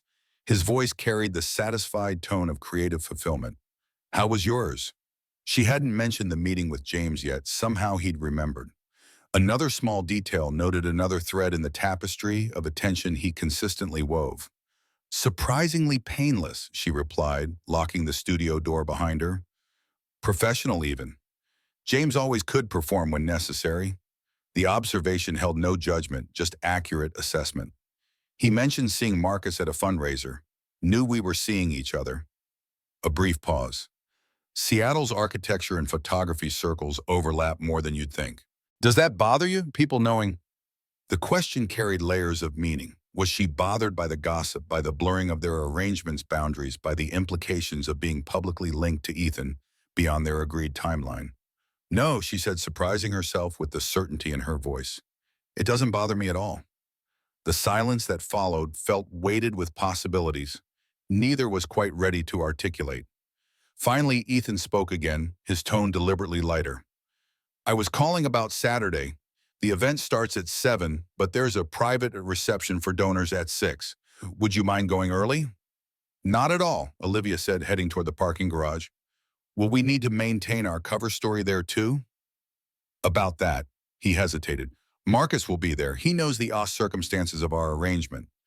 Rebecca told me she knew too, Olivia admitted. Apparently we're not as convincing as we thought. Or perhaps too convincing, Ethan suggested, a smile evident in his voice, blurring the lines between performance and reality. The observation echoed her own thoughts so precisely that Olivia stopped walking. Were they both acknowledging the same shift? The same recognition that what had begun as pretense had evolved into something neither had anticipated. "Ethan," she began, uncertain where the sentence was headed. "I know," he interrupted gently. "We should talk about it, but not over the phone. Saturday after the event." "Yes," she agreed, relief mixing with anticipation, and after the event. As she continued to her car, Olivia realized that for the first time in years, she was looking forward rather than backward, not just to Saturday, but to the possibility of what might come after their arrangement had officially ended. The thought should have terrified her, sent her retreating behind the walls she'd so carefully constructed after James. Instead, she felt a curious lightness, as if setting down a weight she'd carried so long, she'd forgotten it wasn't part of her natural form. That night, she dreamt not of past betrayals or lost opportunities, but of thresholds, doorways bathed in warm light, each opening to spaces she couldn't quite see, but somehow knew were filled with possibility. In the dream, she stood at the edge of one such threshold, Messiah forgotten at her side, poised between observation and participation. Behind her, a familiar voice spoke her name, not Olivia, but Liv, and she turned, ready to step through. The days leading to Saturday passed in a blur of productive work and anticipatory tension. Olivia found herself checking her phone more often than usual, responding to Ethan's messages with growing ease. Their conversations ranged from professional observations to shared memories to philosophical questions about art and space. The same intellectual connection they'd had in college now matured through experience and perspective. By Saturday morning, as she prepared for the charity event, Olivia faced an unexpected realization tonight, marked not just the conclusion of their agreed arrangement, but potentially the beginning of something genuine. The thought both exhilarated and terrified her. She chose her dress with unusual care, a deep emerald silk that complemented her eyes and skin tone, without drawing attention from the event itself. Her makeup was understated, her jewelry minimal, except for her mother's pearl earrings, a touch of familial connection for courage. When Ethan arrived to pick her up, his expression as she opened the door told her the choices had been right. He stood momentarily speechless, taking in the complete image with architect's eyes attentive to every detail, appreciative of the whole. "You are breathtaking," he said finally, the simple honesty more powerful than elaborate compliments. "Thank you." She took in his impeccable tuxedo, the way it accentuated his broad shoulders and lean frame. "You clean up rather nicely yourself." His smile was warm, intimate. High praise from someone with your eye. The car ride to the Four Seasons Hotel, where the Children's Hospital fundraiser was being held, passed in comfortable conversation about the event itself, a cause Ethan had supported since his own childhood hospitalization for a broken leg. His passion for the hospital's work revealed another layer of his character, another piece of history she was only now discovering. The hotel ballroom had been transformed into an elegant underwater fantasy with shimmering blue fabrics draped from ceiling to floor, and subtle lighting creating the impression of being beneath gentle waves. As donors and patrons arrived in formal attire, the effect was magical, as if Seattle's elite had gathered for a soiree at the bottom of the sea. "Carter," a booming voice greeted them near the entrance. Marcus Lewis, Ethan's business partner, approached with a champagne flute in hand. Tall and broad-shouldered, with a shaved head and infectious smile, he pulled Ethan into a quick embrace before turning to Olivia. "The famous Olivia Bennett," he said, his eyes twinkling with a knowledge. "Last time I saw you, you were lying in the grass photographing dandelions for that botany assignment." "Marcus." She accepted his handshake, memories of the photography elective surfacing. "I remember you had a different approach, using macro lenses to make industrial objects look like alien landscapes." "She remembers?" Marcus laughed, glancing at Ethan. "You didn't tell me she remembered my work." "I didn't know she did," Ethan replied, his expression softening as he looked at Olivia. "I have an excellent visual memory," she explained. "Occupational necessity." "Oh, well, I have an excellent memory for gossip," Marcus countered, lowering his voice conspiratorially. "Like how this arrangement of yours started with a wedding game forfeit. Very rom-com, you two." Olivia felt herself flush slightly. "It's a long story. The best ones always are." Marcus's perceptive gaze moved between them. "Though I'm getting the sense that the forfeit explanation might be becoming outdated." Before either could respond, they were interrupted by the arrival of more guests requiring Ethan's attention as one of the event's organizers. For the next hour, Olivia observed him in his element, gracious with donors, knowledgeable about the hospital's needs, genuine in his passion for the cause. Unlike their previous appearances together tonight felt different. The performance aspects had fallen away, replaced by authentic interaction. When Ethan introduced her, it was with genuine pride. When his hand rested at the small of her back, it felt like a natural connection rather than a staged gesture. During dinner, seated at a table with Marcus and several hospital board members, the conversation flowed easily.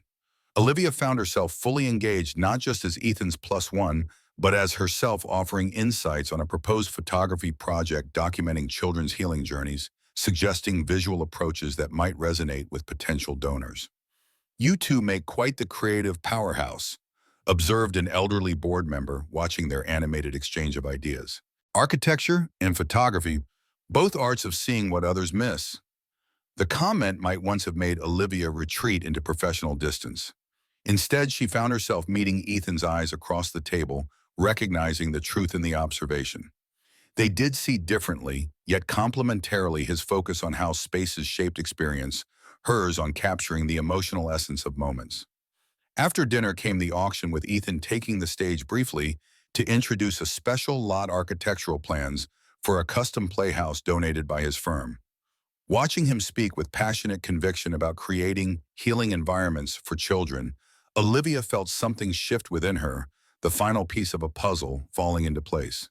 This was Ethan, not the memory she'd preserved from college, not the stranger who'd reappeared at her sister's wedding, but the man who had emerged through their weeks together. A man who remembered her coffee order 8 years later, who saw her work with genuine appreciation, who carried his own grief and yet remained open to possibility. When he returned to their table, she squeezed his hand briefly beneath the tablecloth, a gesture meant only for him, a silent acknowledgement of what she'd realized. His fingers intertwined with hers, holding on as the auction continued around them.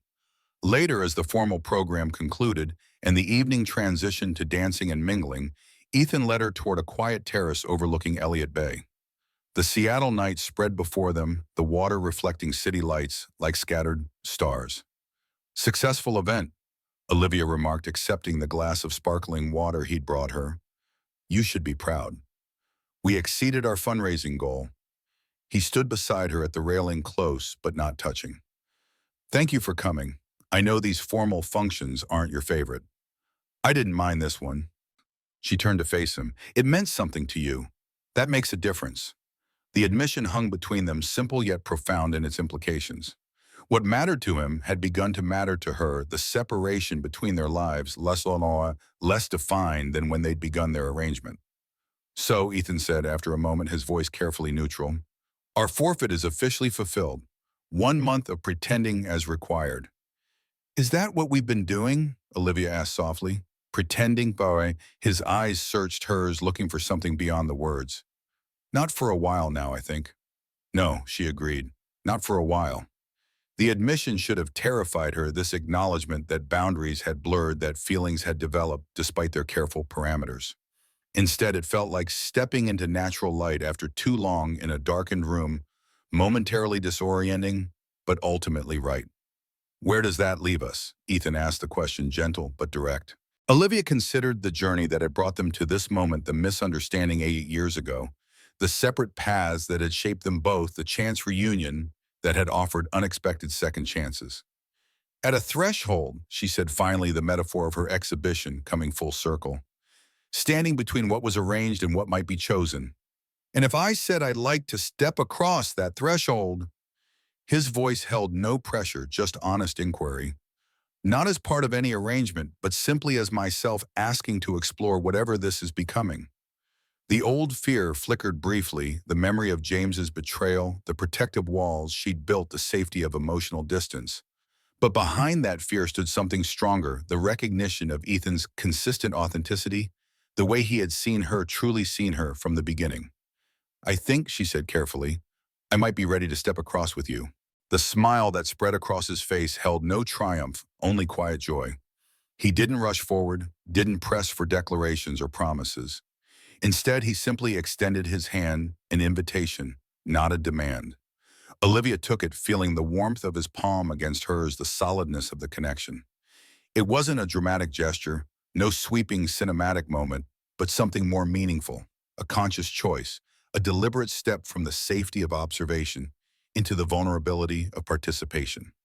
As they stood together overlooking the city, hands linked in silent acknowledgement of possibilities ahead, Olivia thought of her Thresholds exhibition, those images of couples caught between spaces, between moments of transition.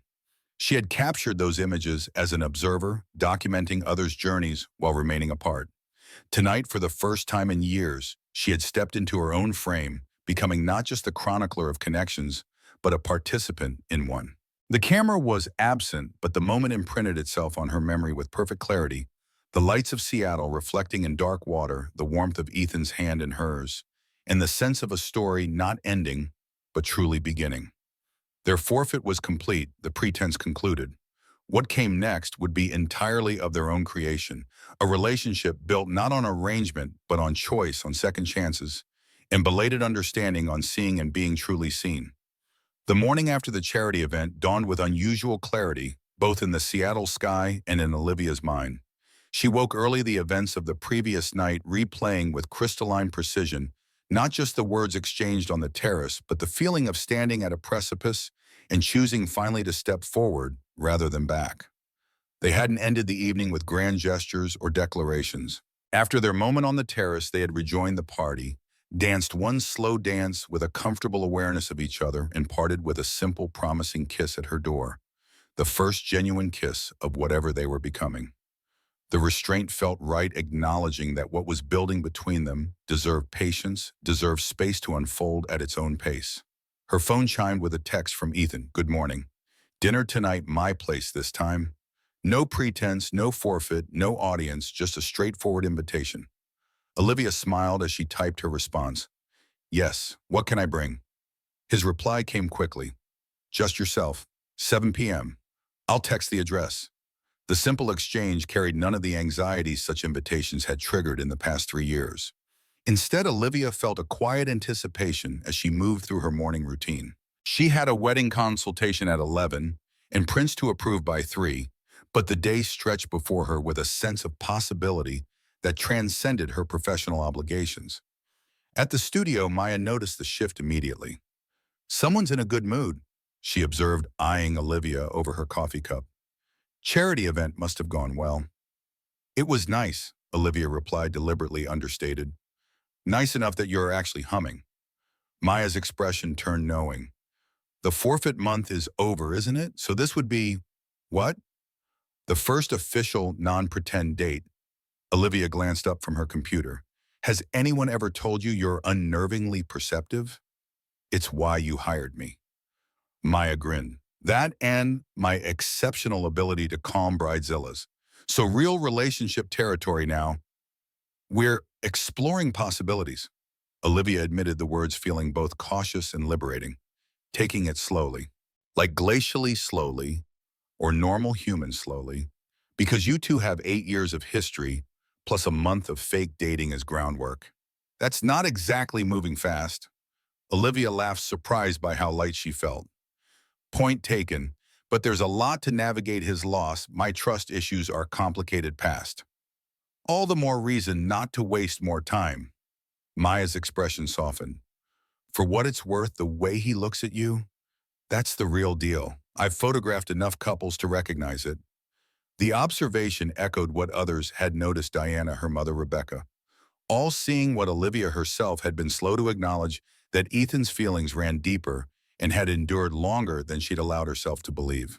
The day passed productively, each task approached with renewed focus. The wedding consultation went smoothly, the young couple so clearly in love that Olivia found herself drawing inspiration from their easy affection rather than maintaining professional distance.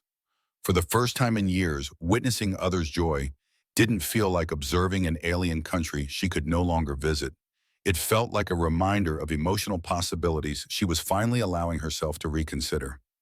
At 6, she closed the studio and headed home to change. She chose a casual outfit: soft jeans, a silk blouse, and deep blue low heels, comfortable but intentional. This wasn't a formal event or a public performance. It was simply dinner with Ethan, the first of what might become many such evenings. His address led her to a converted warehouse in the South Lake Union District, a brick building with large industrial windows softened by window boxes filled with native plants. The lobby featured exposed beams and polished concrete, a blend of historical preservation and modern sensibility that seemed perfectly aligned with Ethan's architectural philosophy. He answered his door on the first knock, dressed similarly to her in dark jeans and a gray Henley that emphasized his lean strength. Behind him, the aroma of cooking filled the spacious loft, something with garlic and herbs that made Olivia's stomach rumble appreciatively. "Hi," he said, his smile warm and a touch nervous. "Hi," she echoed, suddenly feeling the weight of this transition from arrangement to choice, from performance to authenticity. He stepped back to let her enter, and Olivia took in the space with both personal and professional interest. The loft was open concept with a wall of windows overlooking the lake and city beyond. Unlike the sterile perfection of magazine-ready homes, this was clearly a lived-in space. Bookshelves overflowing with architectural volumes and literature, a drafting table positioned to catch the best light, comfortable furniture that invited real use rather than just aesthetic appreciation. What struck her most were the photographs, not just the expected architectural shots, but a carefully curated collection of images that told a life story. College memories, travel moments, candid shots of friends and family. Among them, she spotted a few familiar faces: Marcus Younger, and with hair, Ethan's parents at what appeared to be his graduation, and in one small frame partially obscured by a stack of books, the smiling woman from his wallet. "Sophie, your home is beautiful," Olivia said, moving further into the space. "It feels authentic." That's high praise coming from someone who sees through artifice professionally. He gestured toward the kitchen area where a bottle of wine breathed beside two glasses. "Red okay, or I have white chilling?" "Red is perfect." As he poured, Olivia noticed a set of architectural drawings spread across the dining table. "Working on something interesting. Community center for a neighborhood in Rainier Valley," Ethan explained, handing her a glass. "Low-income area, limited budget, but the residents deserve something special." She moved to examine the plan's elegant yet practical designs that maximized natural light and created flexible spaces for multiple community needs. "This is gorgeous work," she said, genuinely impressed. "You've incorporated elements from the neighborhood's cultural heritage." "You noticed that?" He sounded pleased. "These motifs here," she indicated several decorative elements. "They echo the Ethiopian patterns from the local businesses, but they're subtle, integrated rather than appropriated." Ethan's expression softened with appreciation. "Most clients just see the functional aspects. Not many notice the cultural references." "I spend my life looking for meaningful details," Olivia reminded him, sipping her wine. "Though I'm surprised you remember my observational skills given how badly I failed that wedding game." He laughed, the sound relaxed and genuine. "4 questions out of 5 isn't bad after 8 years of silence." "For you," she corrected. "I answered maybe one correctly." "You were focused on other things," he said, moving to check something in the oven. "Building your career, processing what happened with James." "I was just a college memory at that point." The statement held no self-pity, just acknowledgement of their different journeys. Olivia watched him move around his kitchen with easy confidence, noting how he'd arranged the space for both efficiency and pleasure, the tools of someone who genuinely enjoyed cooking, not just performing it for guests. "What can I do to help?" she asked. "Set the table," plates are in that cabinet. They worked in comfortable tandem, moving around each other with growing ease as dinner came together. A rustic Italian dish of chicken and herbs, roasted vegetables, crusty bread. The domesticity of the moment struck Olivia with unexpected force, how natural it felt to be in his space, sharing these simple tasks. Over dinner, their conversation flowed easily, from professional projects to books they'd both read, memories of college professors, and perspectives on Seattle's changing neighborhoods. The awkwardness that might have accompanied their new status never materialized. Instead, there was a sense of returning to something familiar, yet discovering it anew. "I have to ask," Olivia said as they finished the meal, "how did you remember my favorite breakfast after all these years, the almond croissant you brought to brunch?" Ethan's expression turned reflective. "Some details just stick, like how you always took your coffee with an extra shot, or how you'd chew your lower lip when concentrating on a difficult shot." He smiled. "Or how you'd only eat almond croissants from that one specific bakery near campus, claiming all others were imposters." They were, she insisted. Still are. See, some preferences don't change. The observation hung between them, an acknowledgement that while much had shifted in their lives, certain essential qualities remained constant. Olivia wondered if that included whatever he had felt for her in college, whatever had prompted him to keep her photograph all these years. After dinner, they cleared the table together, the conversation shifting to more personal territory. Ethan's relationship with his parents supportive but distant. Olivia's experiences rebuilding her career after James' challenging but ultimately empowering. The careful dance of revelation and response felt both new and familiar, like relearning the steps to a dance they'd once known well. When Ethan offered a tour of the rest of his loft, Olivia followed with interest. The space reflected his architectural mind, thoughtful divisions between public and private areas, clever storage solutions, windows positioned to frame specific views of the city. His home office contained more personal artifacts, awards, family photos, mementos from travels. And this is my latest hobby, he said, opening a door to reveal a small darkroom.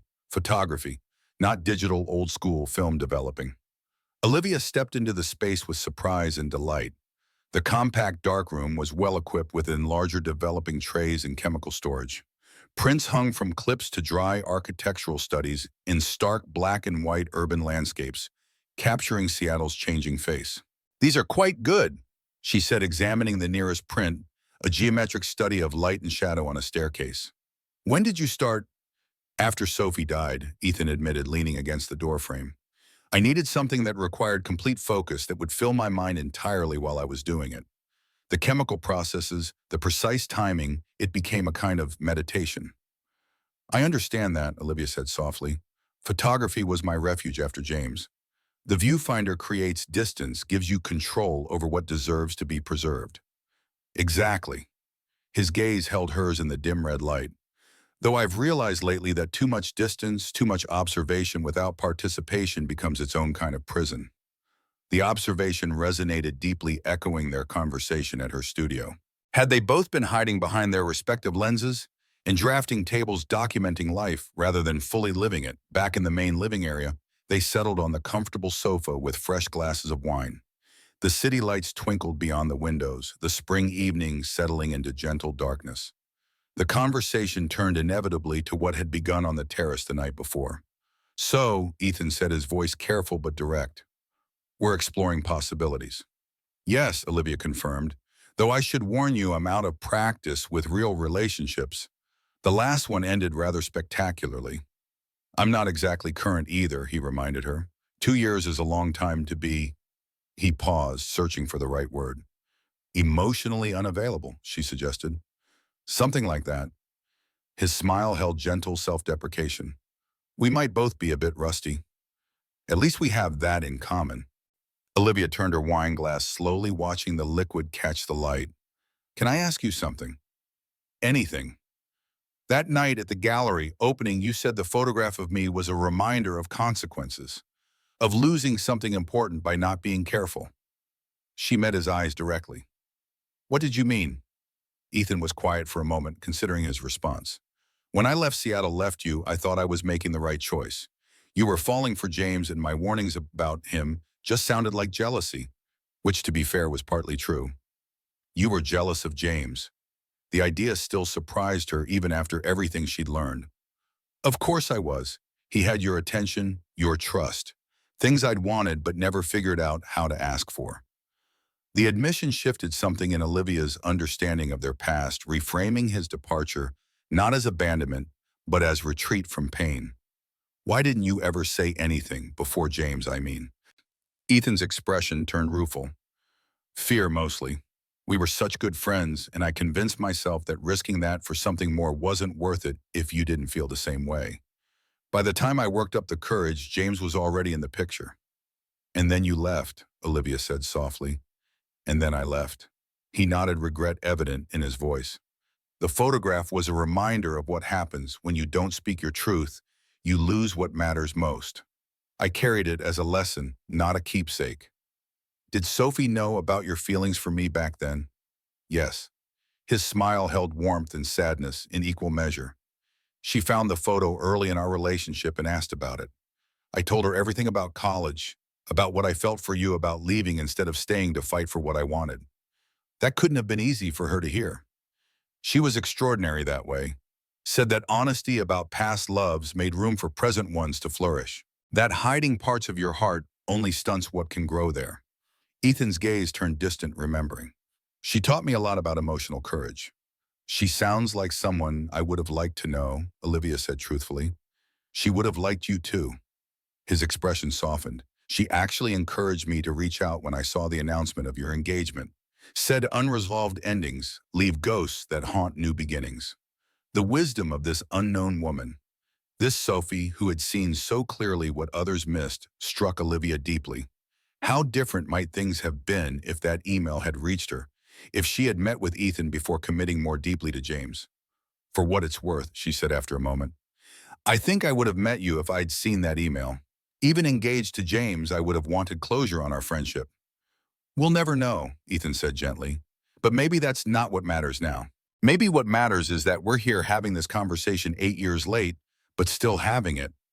Better late than never, Olivia echoed their earlier sentiment. The phrase had become something of a touchstone between them, an acknowledgement of time lost, but also of the opportunity still before them. The past couldn't be rewritten, but it could be understood differently, integrated into a new narrative that might yet have a different ending. As the evening deepened, their conversation ranged widely from favorite films to travel dreams, professional challenges to family dynamics.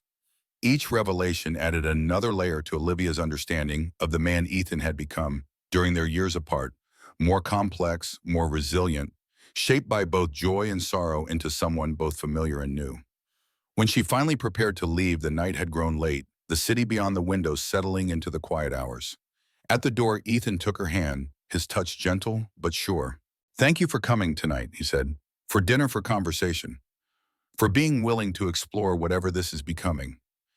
Thank you for cooking, she replied, then added more softly, and for remembering details I'd forgotten about myself. His smile deepened, creating that familiar dimple. I remember everything, Liv. The kiss they shared was unhurried, a gentle exploration rather than a demand. When they parted, Olivia felt a sense of rightness of pieces long separated, finally finding alignment. I'll call you tomorrow, Ethan asked the question, holding none of the uncertainty that typically accompanied such moments. I'd like that, she said simply. Driving home through the quiet streets, Olivia realized something had shifted fundamentally. The walls she'd built after James hadn't come crashing down in some dramatic moment.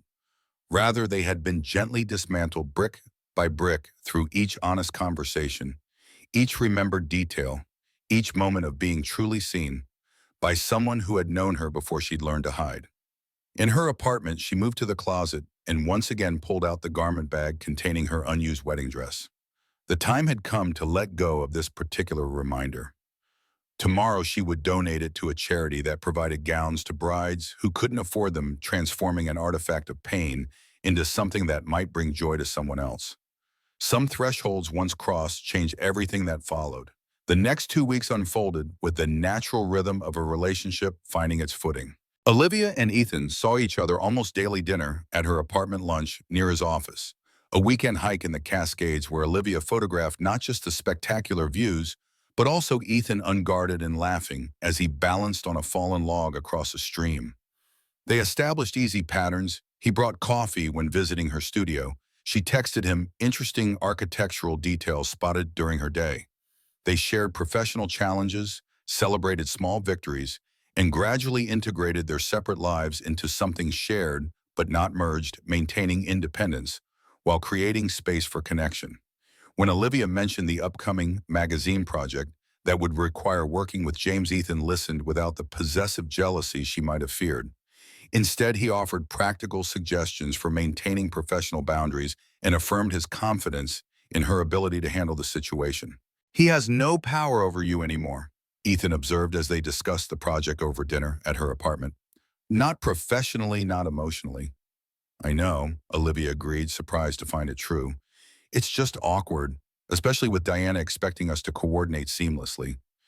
Diana hired you because you are the best, not because you and James have history. Remember that. His unwavering belief in her talent provided a foundation that James had systematically undermined. With Ethan, Olivia felt not just appreciated, but understood her work respected not as an extension of his influence, but as the expression of her unique vision. Their physical relationship progressed at a pace that felt right for both affectionate, increasingly intimate, but never rushed. Each step forward came naturally built on growing trust, rather than momentum or expectation. The cautiousness wasn't fear, but respect for what they were building, for the significance it held for both of them after years of emotional distance. One evening, as they reviewed proofs from Olivia's latest wedding shoot in her studio, Maya stopped by to drop off rental equipment and observe them with obvious approval. "You two are disgustingly well matched," she commented, leaning against the doorframe. "It's like watching a documentary about creative partnership." "Is that a compliment or criticism?" Olivia asked, amused. "Definitely a compliment. Though I'm still trying to reconcile this version of you with the boss who once said, and I quote, 'Romance is just emotional mythology designed to sell diamond rings and overpriced flowers.'" Ethan raised an eyebrow at Olivia. "Did you really say that?" "It was right after the James situation," she defended herself. "I was feeling a bit cynical." "A bit?" Maya laughed. "You photographed 3 Valentine's Day campaigns while muttering about commercialized emotion and the statistical probability of divorce. And yet she captured genuine love in every shot." Ethan observed, studying the proof sheets before them, images of couples caught in moments of authentic connection despite the staged nature of wedding photography. The observations silenced both women. Maya glanced between them with newfound appreciation before tactfully excusing herself, leaving them alone with the realization that even in her most cynical period, Olivia had continued to seek and document genuine emotional connection through her lens. "You never stopped believing in it," Ethan said quietly after Maya left. "Not really." "In what? Love, connection, whatever you want to call it." He gestured to the photograph spread before them. "Even when you claimed not to believe, your camera kept looking for it, kept finding it." The insight struck her with unexpected force. He was right. Throughout her years of deliberate emotional distance, her work had continued to capture intimate moments of genuine connection. Her eye had recognized what her heart had tried to deny. "Maybe the camera sees what we can't admit to ourselves," she said thoughtfully. "Like your Thresholds series, all those couples caught between spaces between moments of decision." Ethan's gaze was gentle but perceptive. "Maybe you were photographing the very threshold you yourself were afraid to cross." The parallel was too accurate to deny. Olivia had spent 3 years documenting transitions while remaining static herself, capturing moments of emotional courage while avoiding her own. That night marked another shift in their evolving relationship, an acknowledgement that what they were building wasn't just about moving forward from old wounds, but about recognizing patterns they'd both created to protect themselves from further pain. Patterns that no longer served the people they had become. 2 days later, Diana called with unexpected news. "We need to reschedule the magazine shoot," she announced when Olivia answered. "James had to withdraw from the project." "What? Why?" Olivia asked, surprised not by the development itself, but by the timing. "Creative differences, supposedly. Though between us, I think it has more to do with that scathing review his solo exhibition received from Martin Weiss last week." Diana's tone held professional satisfaction. "I've reassigned his portions to Claudia Nolan." "You two have worked well together before, right?" "Yes, Claudia's excellent," Olivia confirmed, processing this unexpected turn. "When do we start?" "Next Monday. Same schedule otherwise." After the call, Olivia sat at her desk contemplating this development. James withdrawing from a high-profile project was unprecedented. His ambition typically overrode any personal discomfort. Something about the timing felt significant, though she couldn't quite place why. That evening, when she mentioned it to Ethan over dinner at his loft, his reaction caught her attention, a flicker of something like recognition quickly masked. "What?" she asked, studying his face. "You know something about this?" "Not directly." He hedged, then sighed at her skeptical expression. "Marcus might have mentioned running into Martin at some gallery event. They're old friends from graduate school." "And," Olivia pressed, sensing there was more to the story, "and Marcus might have mentioned some details about James's history with you." "Professional details," he added quickly, "about the stolen concepts, the appropriated work." Understanding dawned. "You think Martin's review was influenced by what Marcus told him?" "Martin has always been a fierce defender of artistic integrity," Ethan said carefully. Finding out someone had built part of their career on stolen concepts would certainly color his professional assessment. Did you ask Marcus to talk to him? The question wasn't accusatory, merely curious. No, Ethan answered honestly. But I can't say I'm disappointed with the outcome. James getting a reality check from Seattle's most influential critic seems like poetic justice. Olivia considered this. A year ago, perhaps even a month ago, she might have felt uncomfortable with anyone fighting battles on her behalf, even indirectly. Now, however, she recognized it for what it was, not overprotectiveness or controlling behavior, but Marcus's loyalty to his friend and partner. Remind me never to get on Marcus's bad side, she said with a small smile. He's apparently quite effective. He's protective of people he cares about, Ethan acknowledged. And since I care about you by extension, he cares too, she finished. It's actually rather touching in a mildly terrifying way. The incident revealed another layer of difference between her relationships with James and Ethan. James had always positioned himself as her protector while systematically undermining her. Ethan supported her independence while creating space for others to recognize her worth. The contrast couldn't have been starker. Later that week, as they browsed a local bookstore together on a rainy Sunday afternoon, Olivia found herself drawn to the photography section.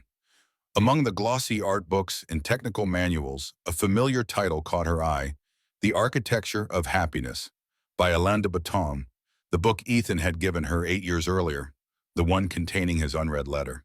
She pulled it from the shelf, the coincidence striking her as meaningful.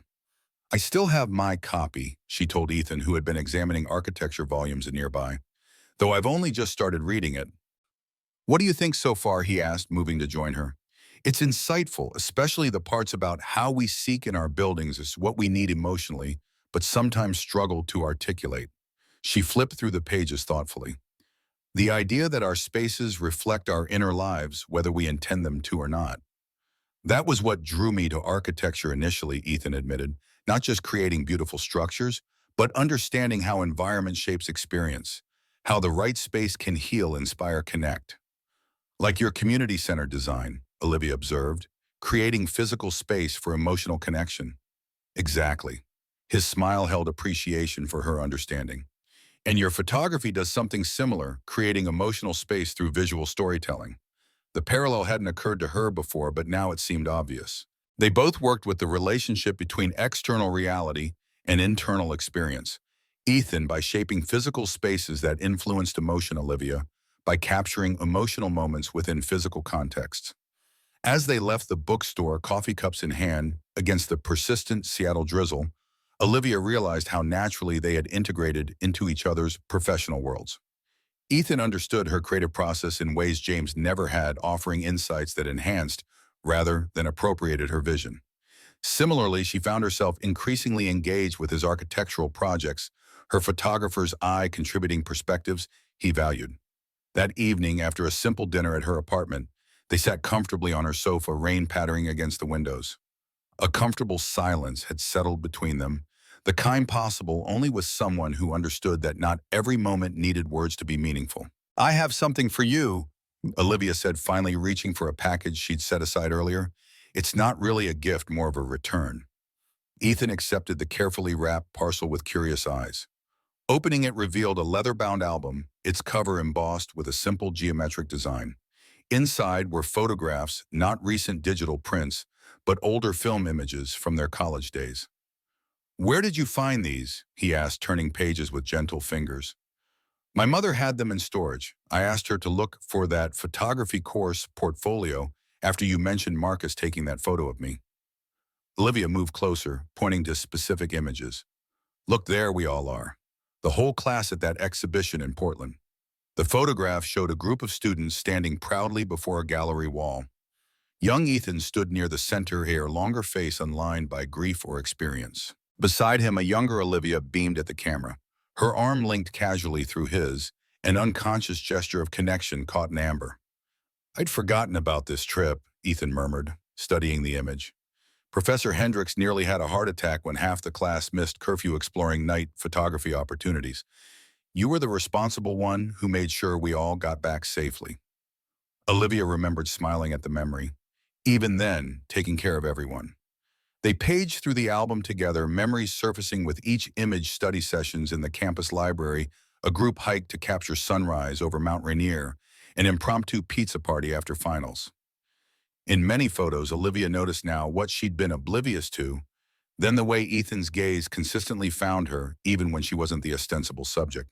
"You really did look at me differently," she said softly, indicating a candid shot where she was laughing with classmates, Ethan watching from nearby with unmistakable longing. "I never noticed." "I wasn't trying to be noticed," he admitted. "I valued our friendship too much to risk it." Toward the end of the album, Olivia had included a more recent image, one Maya had captured during the gallery opening, showing Ethan studying her Threshold series with that same attentive gaze, now matured but essentially unchanged. "Some things remain consistent," she said, indicating the parallel, "even across 8 years of separation." The observation hung between them, weighted with implication. Ethan closed the album gently, his expression thoughtful. "Can I ask you something?" he said after a moment. "Something I've wondered since we started this, whatever it's become." "Of course." If Rebecca hadn't suggested that forfeit at the wedding, if we'd just seen each other briefly and gone our separate ways, would you have reached out? The question was fair but challenging. Olivia considered it honestly owing him that much. "I don't know," she finally said. "I was still so walled off then, still so focused on protecting myself from anything that felt like vulnerability." He nodded, accepting the truth without judgment. "But," she continued, "I'd like to think that seeing you would have started some process of remembering questioning, like finding a photograph you'd forgotten taking and suddenly recalling the entire day surrounding it."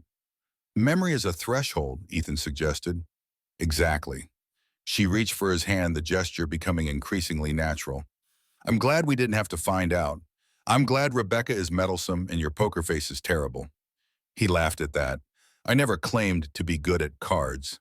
"Well, no, just at remembering coffee orders and seeing what others miss." Her voice softened. "At patient persistence and genuine kindness." Something shifted in his expression, a deepening of emotion that made Olivia's breath catch. When he spoke, his voice carried quiet certainty. "I love you, Liv." The words were simple, unadorned. "I think I always have in one way or another. Even when I loved Sophie genuinely, completely loved her, there was still this room in my heart that remembered you." The declaration should have triggered panic, sent her retreating behind familiar walls.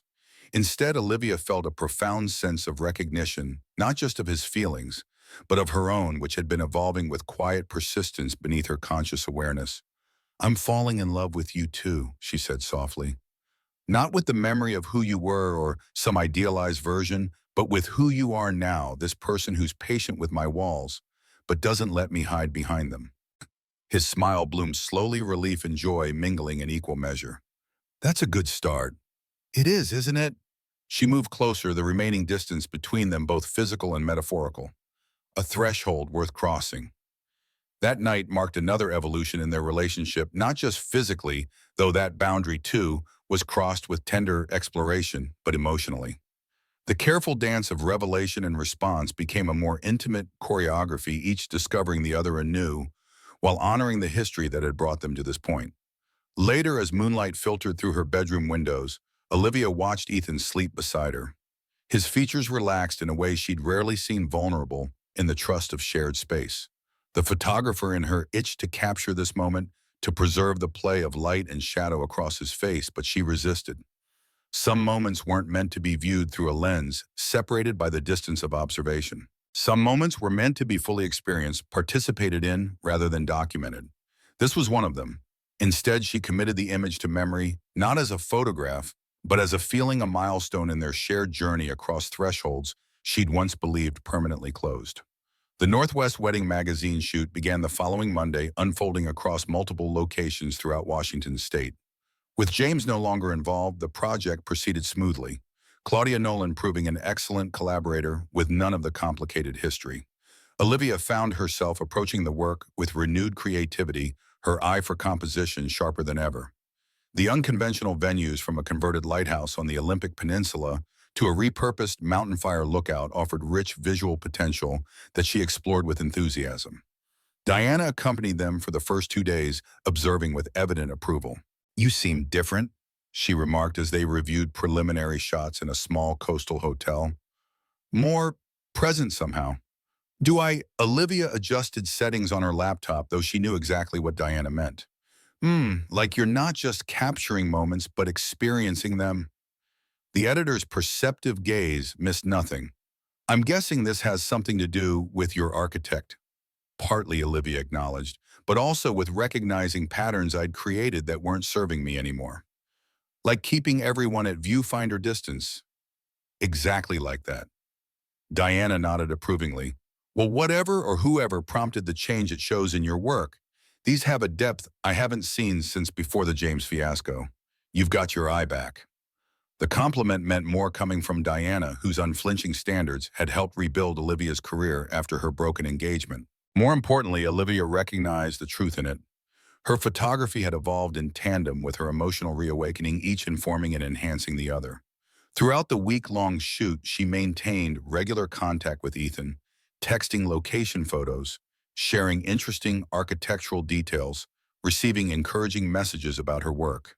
The easy communication felt like a lifeline connecting her present to the future they were building, even as professional obligations kept them temporarily apart. On the final day, as they wrapped shooting at a century-old barn converted into an event space, Olivia received an unexpected text from Ethan.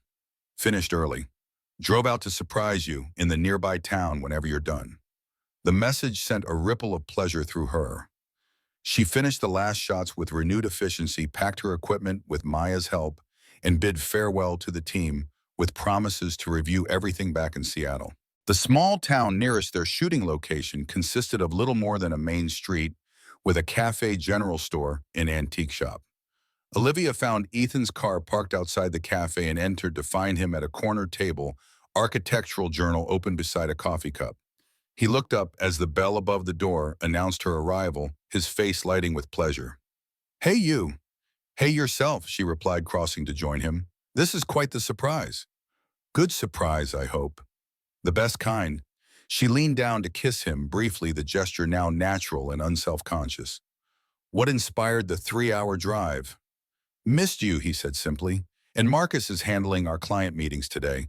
Thought I'd see what rural Washington has to offer. They lingered in the cafe, Olivia sharing stories from the shoot, while Ethan listened with genuine interest, asking perceptive questions about her creative choices. When the sky began to darken outside, they decided to spend the night at the small inn down the street rather than driving back to Seattle in the rain. The room was simple but charming, a king-size bed, windows overlooking the town's single-street walls, decorated with local landscape photography. After a dinner at the only restaurant in town, they returned to find the rain had intensified, drumming pleasantly against the roof. I missed this, Olivia said as they settled on the bed, her back against Ethan's chest, his arm wrapped comfortably around her waist. Not just you, though, obviously that, but this feeling. Connection without performance. It's been a revelation for me, too, he admitted, his voice quiet in the lamplight. After Sophie died, I didn't think I'd find this again. Not just love, but ease. That sense of being fully known and accepted. She turned in his arms to face him, struck by the vulnerability in his admission. Do you ever worry that we're moving too fast, that we're still caught in the momentum of that forfeit, the pretense turning real before we've had time to question it? Sometimes, he acknowledged honestly. Then I remember we've known each other for 12 years, even with that 8-year gap. What feels fast is actually just the culmination of a very slow process. Olivia smiled at that perspective. A threshold, a decade in the crossing. Exactly. His fingers traced the curve of her cheek. And while I can't speak for you, I've done enough questioning in my life to recognize when something feels right, despite all the complications. It does feel right, she agreed softly. Different from anything before, but right.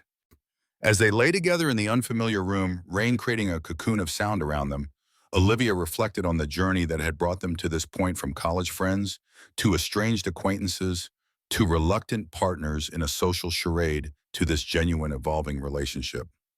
Each stage had built upon the last, creating something neither could have anticipated, but both now recognize as precious. In the morning, they drove back to Seattle together, Olivia's equipment packed carefully in Ethan's car, the hours passing in comfortable conversation, interspersed with companionable silence.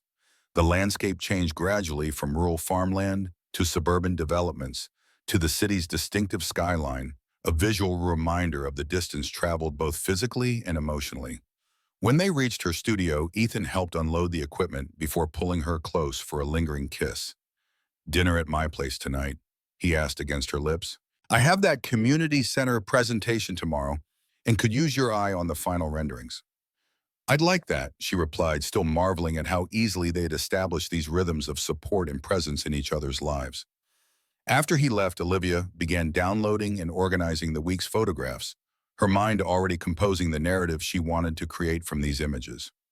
Maya arrived mid-afternoon, eager to see the results and share studio updates from the days Olivia had been away.